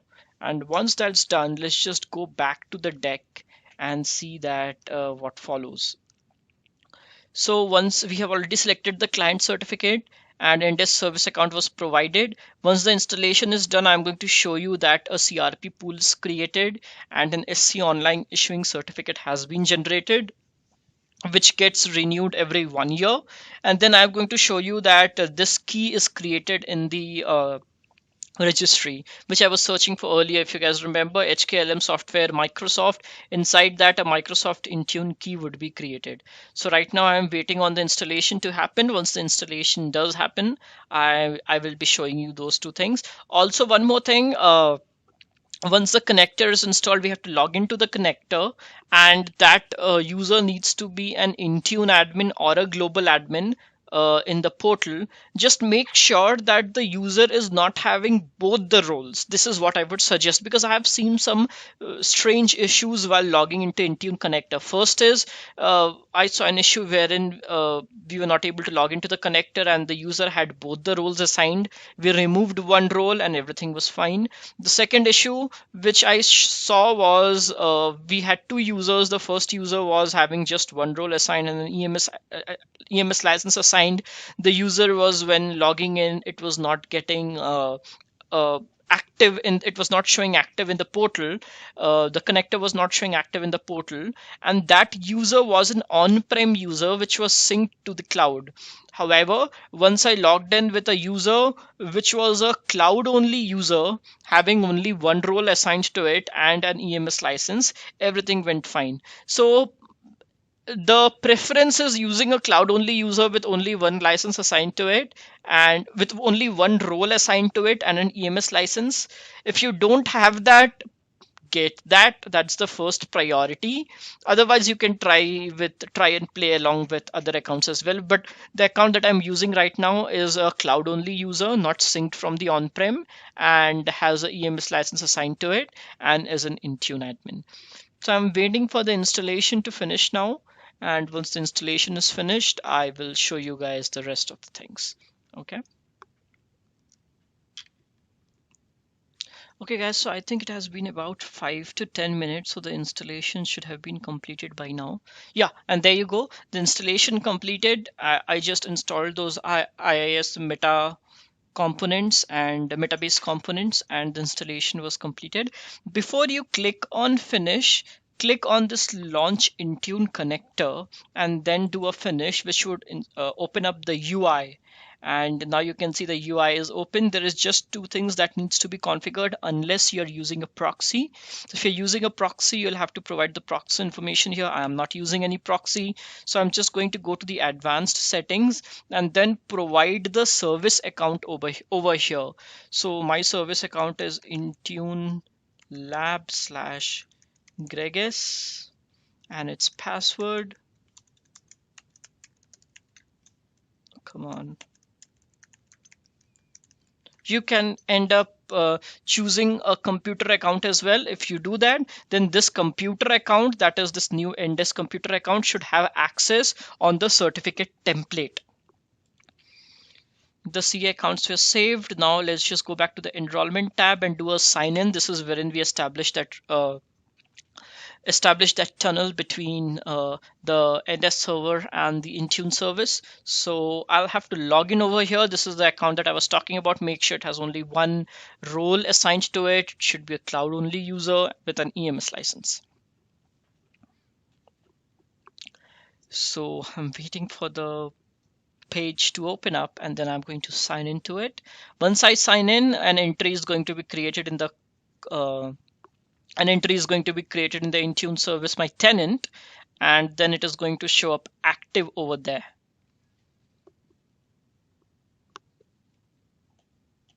Let me just do a refresh.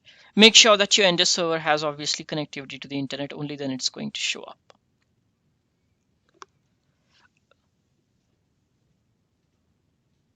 So while this loads up, let me just go back to the portal and show you guys where, yeah, exactly. This is wherein the entry would show up. I have not deleted the old entries, but if you want, you can delete the old entries of the connector. I still plan on using this. It is just that I have uh, powered off those servers. So while this page loads up, okay, it has. Let's just log in. So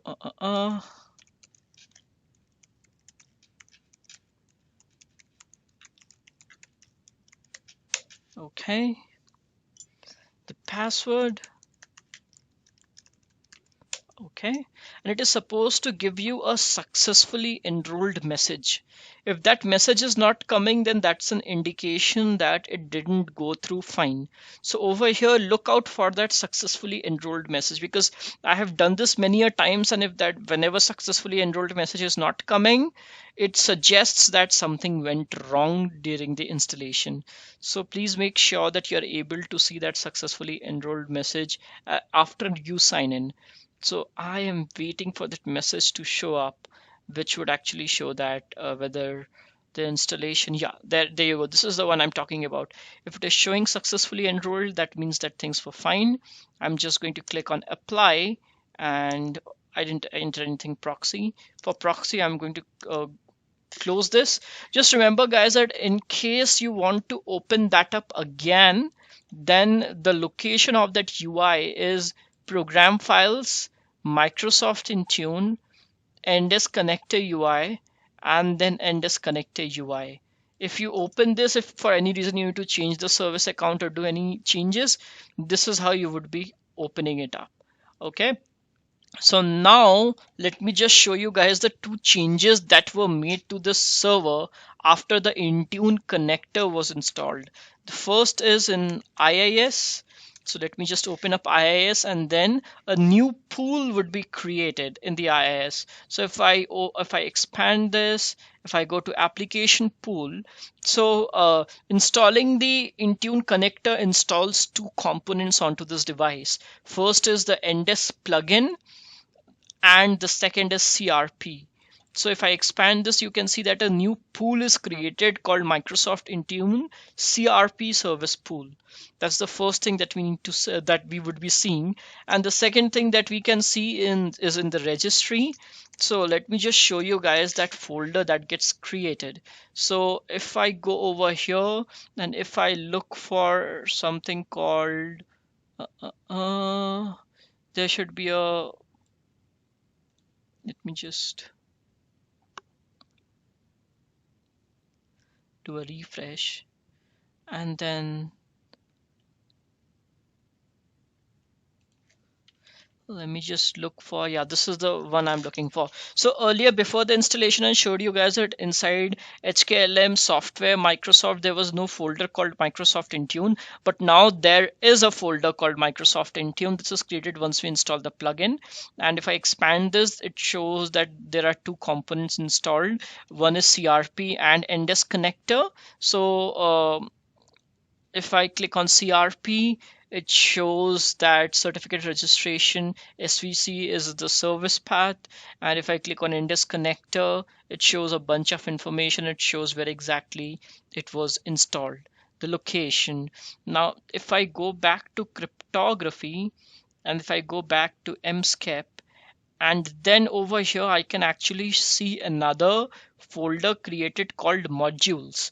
This inside this modules we should be able to see the plugin. So once I install the Intune connector, there are two places in registry wherein changes would be made. One is inside HKLM software Microsoft cryptography MSCAP. A key called modules will be created which will have entry of this plugin. And if I click on this NDES policy, it will actually have the thumbprint of the certificate which we selected during the installation of the Intune connector. So for some reason, if you have to match and make sure that you have selected the correct certificate, this is wherein you will be coming and seeing this. Okay. And the second place wherein a registry is edited while installing the connector is this keys created Microsoft Intune, and CRP is created along with that.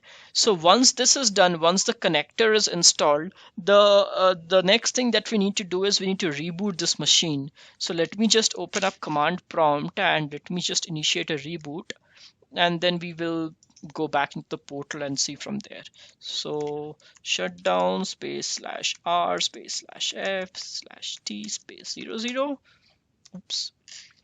While the reboot happens, let me just go back over here and let me just change tabs.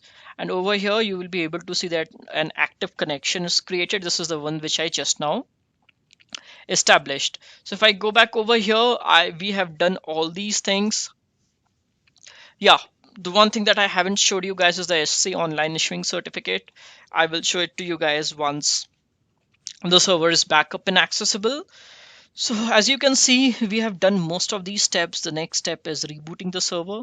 So the reboot is happening right now. I'm waiting for the reboot to happen, and then I'll show you guys the SC online issuing certificate. We have already logged in using a global admin credentials, and the server is showing as active over here. Okay, so the reboot should be fairly quick. It shouldn't take a lot of time for the reboot to happen. And while the reboot happens, let's just see what else needs to be done. So as far as on-prem is concerned, we are almost there. Now all that needs to be done is installation of the Azure App Proxy. So I'm going to install the Azure App Proxy on the NS server itself. So right now, so Azure App Proxy is something which is present in the Azure Blade and not on the Intune Blade. So before I show you guys that my NDES is back up and accessible, so let me just log into it and let me just show you guys the SC online certificate which has been issued to this device by the Intune service. So the server is back up. Let me just do a quick refresh and then MMC. Yes. Control M. Certificates, add computer account, next, finish. Okay, it should be there in the personal store. Yeah, that's the one. If I go to personal and then certificates, I'm able to see this SC online issuing certificate. Okay, so as I said earlier, guys, there are four certificate now. These two are the RA certificates which got issued to it by the CA once we installed the role. This is what we requested from the CA, which is bound to the IIS and which is bound to the Intune connector. And this is issued once we logged into the Intune connector by the global admin. This is issued by the Microsoft. So it says SC online issuing certificate. Certification path. Okay, that doesn't show much information. Anyways, so now the server is back up and accessible. Now what I want to show you guys is, let's just go back to that URL which we were trying to access. So let me make sure that things are fine.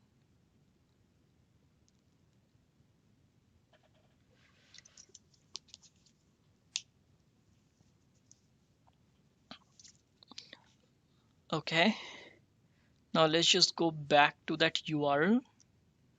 Let's see what is this giving. Fingers crossed.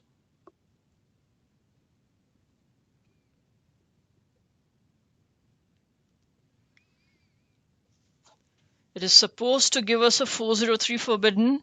Let's just see what is it actually giving. Yes, rightly so, it is giving us a 403 forbidden error.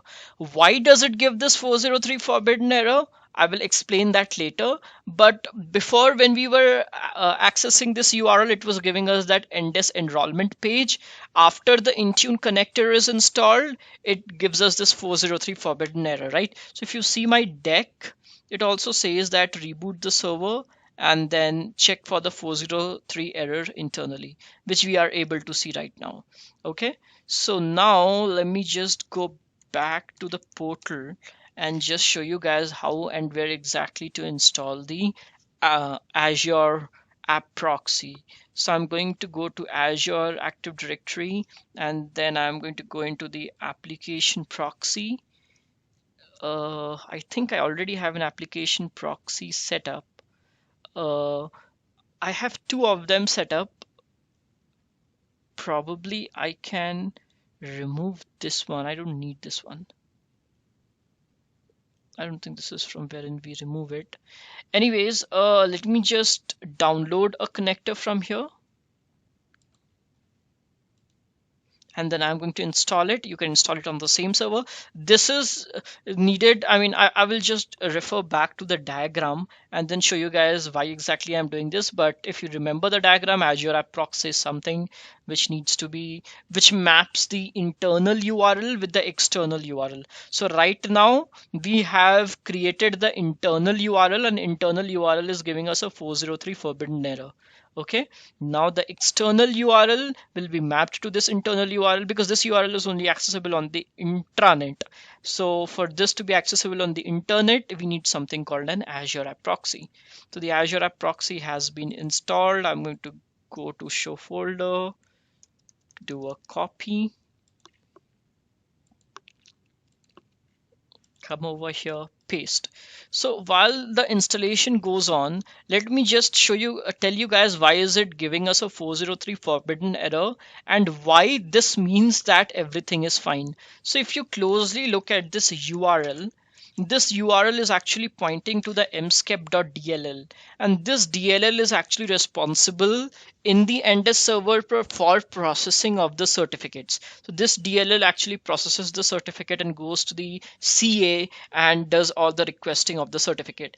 So and as I said guys, this DLL is activated once we install the NDES role. So if you guys remember, once we installed this role, then that mskep key was created in the registry and that skep pool was created in the IIS.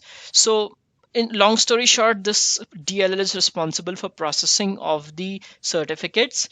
And if a mobile device is trying to access this URL, then a request will be sent to the NDES server and NDES will forward it. However, if a browser is trying to access this URL, then it will give you a 403 forbidden error because this URL is actually responsible for issuing the certificate. I mean, once the request hits this URL, NDES takes it forward by doing all the prerequisite checks.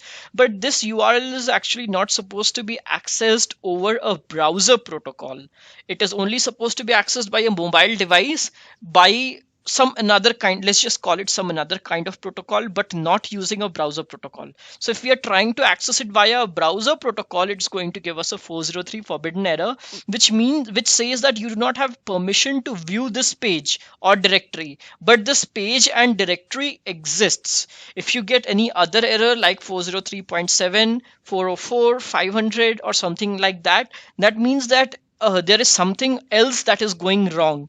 But 403 forbidden means that this DLL exists, but we are not supposed to access it via a browser protocol. Only a mobile device is supposed to access it. Therefore, it's giving us a 403 forbidden error while accessing it from a browser. Okay, so now let me just minimize this and let me just install the Azure App Proxy. Installation of Azure App Proxy is fairly simple and straightforward. Just need to accept the EULA and just need to sign into it using the global admin credential. Make sure that over here you are logging in using a global admin credential because Azure App Proxy is not a part of Intune. It is something which we are setting up in the Azure Blade, right? So it would be needing an global admin cred. So it's fairly simple, just need to log into it and then everything will fall into place and we will be able to see it active in the portal. So I'm just waiting for this page to load up and then I will be logging into it. So while this page loads up, let me just go back to the deck and see what else comes next. So reboot, set up the portal. Okay, so now we need to install the Azure App Proxy, which is going up right now. Once that installation is done, we will have to register it to our tenant using a global admin credential. Of course, the server needs to have access to the internet and the port 80 and 443 should be open.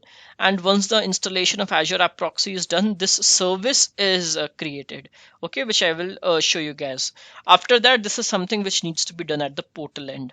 So let me just go back to the server and log into this. So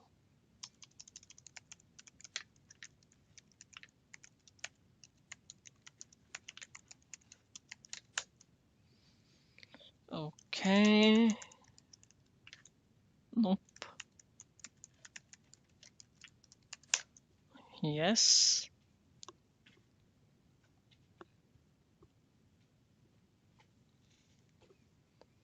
So it's not going to check, it's just going to check that the whether the credentials that has been provided is correct or not, and whether the server has outbound connection to the Intune service or not, that is it is having all the ports open or not. If those two prerequisites are in place, then it should be fairly fine. And if you're not using any proxy, and if all the firewall rules are in place outbound and inbound, then there shouldn't be any issue over here. So I think the setup configured. Okay, so over here you can see that successful setup successful. If I close this and if I go to services.msc, I will be able to see a Microsoft service that has been created for Azure App Proxy. So this is the one, Microsoft Azure App Proxy, Microsoft AAD Application Proxy Connector. So if I close this and if I go back to the portal, I should be able to see another entry. So let me just change my tabs here, and then let me see if something is showing as active. I don't think, yeah, there you go.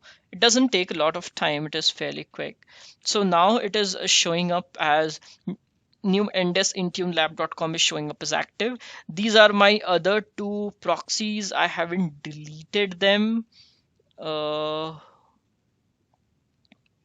I actually don't want to delete them because I might be using them later on. But in your case, you will be just seeing one app proxy, which should be fine. Okay, this is an public URL, public IP, which the app proxy provides it. Okay, now what we need to do is we need to configure an app. I mean, right now all we have done is we have installed an Azure app proxy in the on-premise. Now we have to do that mapping of the internal URL with the external URL, so that when the end users from their mobile device hit that external URL, it is translated to that internal URL. And the way to do that is the correct way to do that is click on enterprise applications and then click on new application and then click on on-premise application, and over here we are going to provide the information. So we have to name this, we have to provide a name. So let me just call this something which I'm going to remember. So let me just call this everything about Intune NDES. I know it's a big name, but so what? Now I have to provide an internal URL over here. So let me just go to the NDES server and let me just grab the internal URL. So all the external requests are going to be routed over here. So let me just make sure I'm getting 403. Yes, that's good. I'm just going to copy it from here, provide the external URL over here. Please make sure that at the end of this, you're supposed to put in a slash. And the external URL, it is not necessary that you put in localhost search serve mscape.dll. Even if you put in an external URL until here, it works fine. Okay, you just need to put in a slash at the end, otherwise it will show you an exclamation. I put in the entire thing. I just like doing that. And then a slash. Okay, so this is the internal URL and this is the external URL which the app proxy itself has provided to me. So I'm just going to copy this external URL, open up a notepad and paste it over here. Okay, this is something, I know it's very big, but it's okay, it's fine.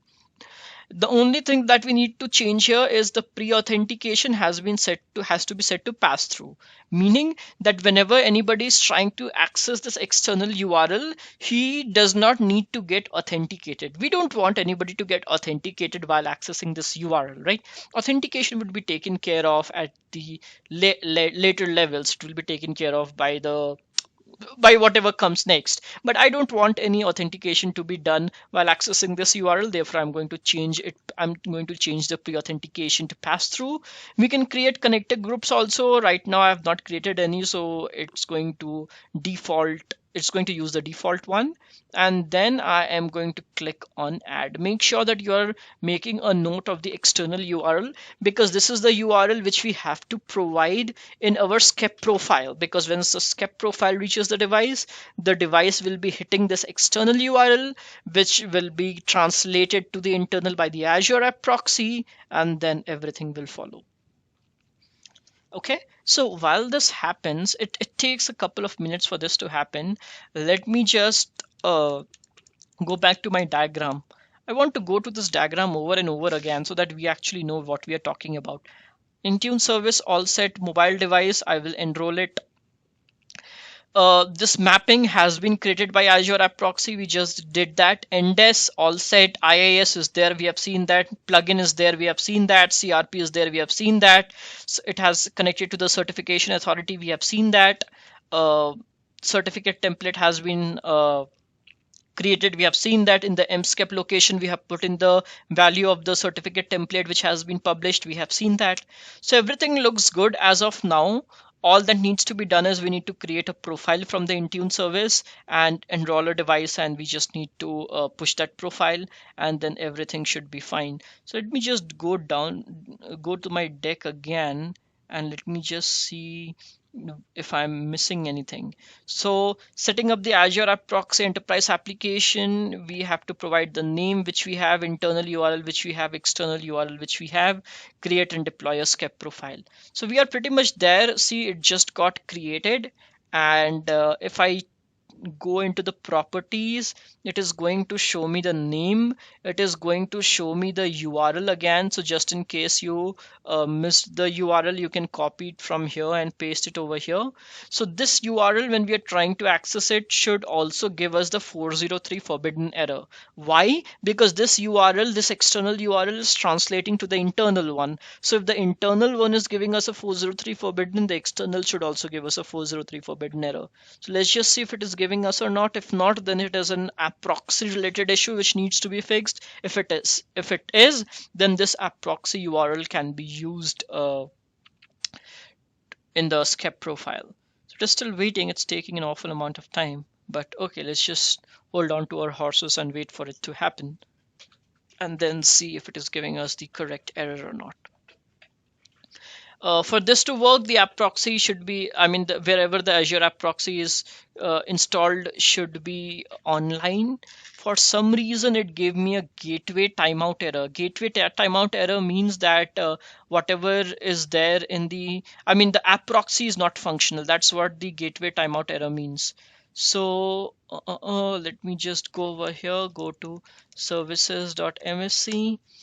And let me just restart the Microsoft Azure App Proxy service. And probably one of the things which is causing issue here is that I've got multiple application proxy created. So I want to delete that.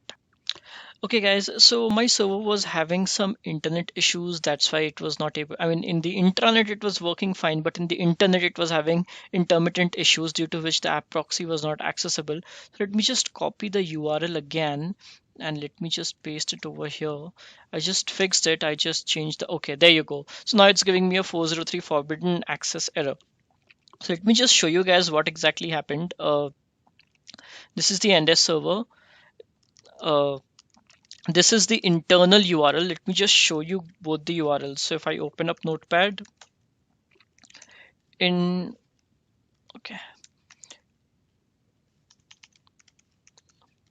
URL, which would be the FQDN of the server, obviously, or instead of FQDN, I can do a localhost, and this is accessible only inside the intranet, only inside the domain. Now this is accessible in the intranet, and its counterpart, that is the external URL, is this, which I got from the Azure App Proxy. So this is the URL that I got from the Azure App Proxy. Let me just note it down in the same place for you. This is the external URL. So whenever a request comes to the external URL, the Azure App Proxy is going to redirect it to the internal URL of the NDES server. So that's what we did in the Azure App Proxy. Okay. So now what else is there to show? Now all that we have to do is create and deploy an profile. Before that, make sure, I mean, whenever you're troubleshooting any NDES related issue, the first thing that you need to check is make sure that the URL is accessible, because if the certs are not getting issued, the first thing in the chain is that the device is going to receive the SCEP profile and they are going to hit the external URL. So the external URL needs to be up and accessible at all point of time. It can be load balanced, but it needs to be up and accessible at all time. So right now I'm just doing one more quick check to make sure that the external URL is accessible. It is giving us a 403 forbidden error. It is. Now we have to make a SCEP profile and we have to deploy it. So now I'm going to go back to device configuration. Here's the certificate connector, the Intune connector. Now I'm going to go to profiles, and now I will be doing the demo on Windows, iOS, and Android, all the three platforms. So let me just, so for all the three platforms, the first thing that I need to make is a trusted root profile. The second thing I need to make is intermediate root profile, but in my case, there is no intermediate root. I mean, there is only one tier PKI, therefore it's not needed. And the third thing is the SCEP profile. So let me just call this demo demo Windows root. Platform is obviously Windows. SCEP profile, please keep in mind, can be deployed to a user group or a device group, and SCEP is the only profile that can be deployed to a user-less device. Okay. So I'm going to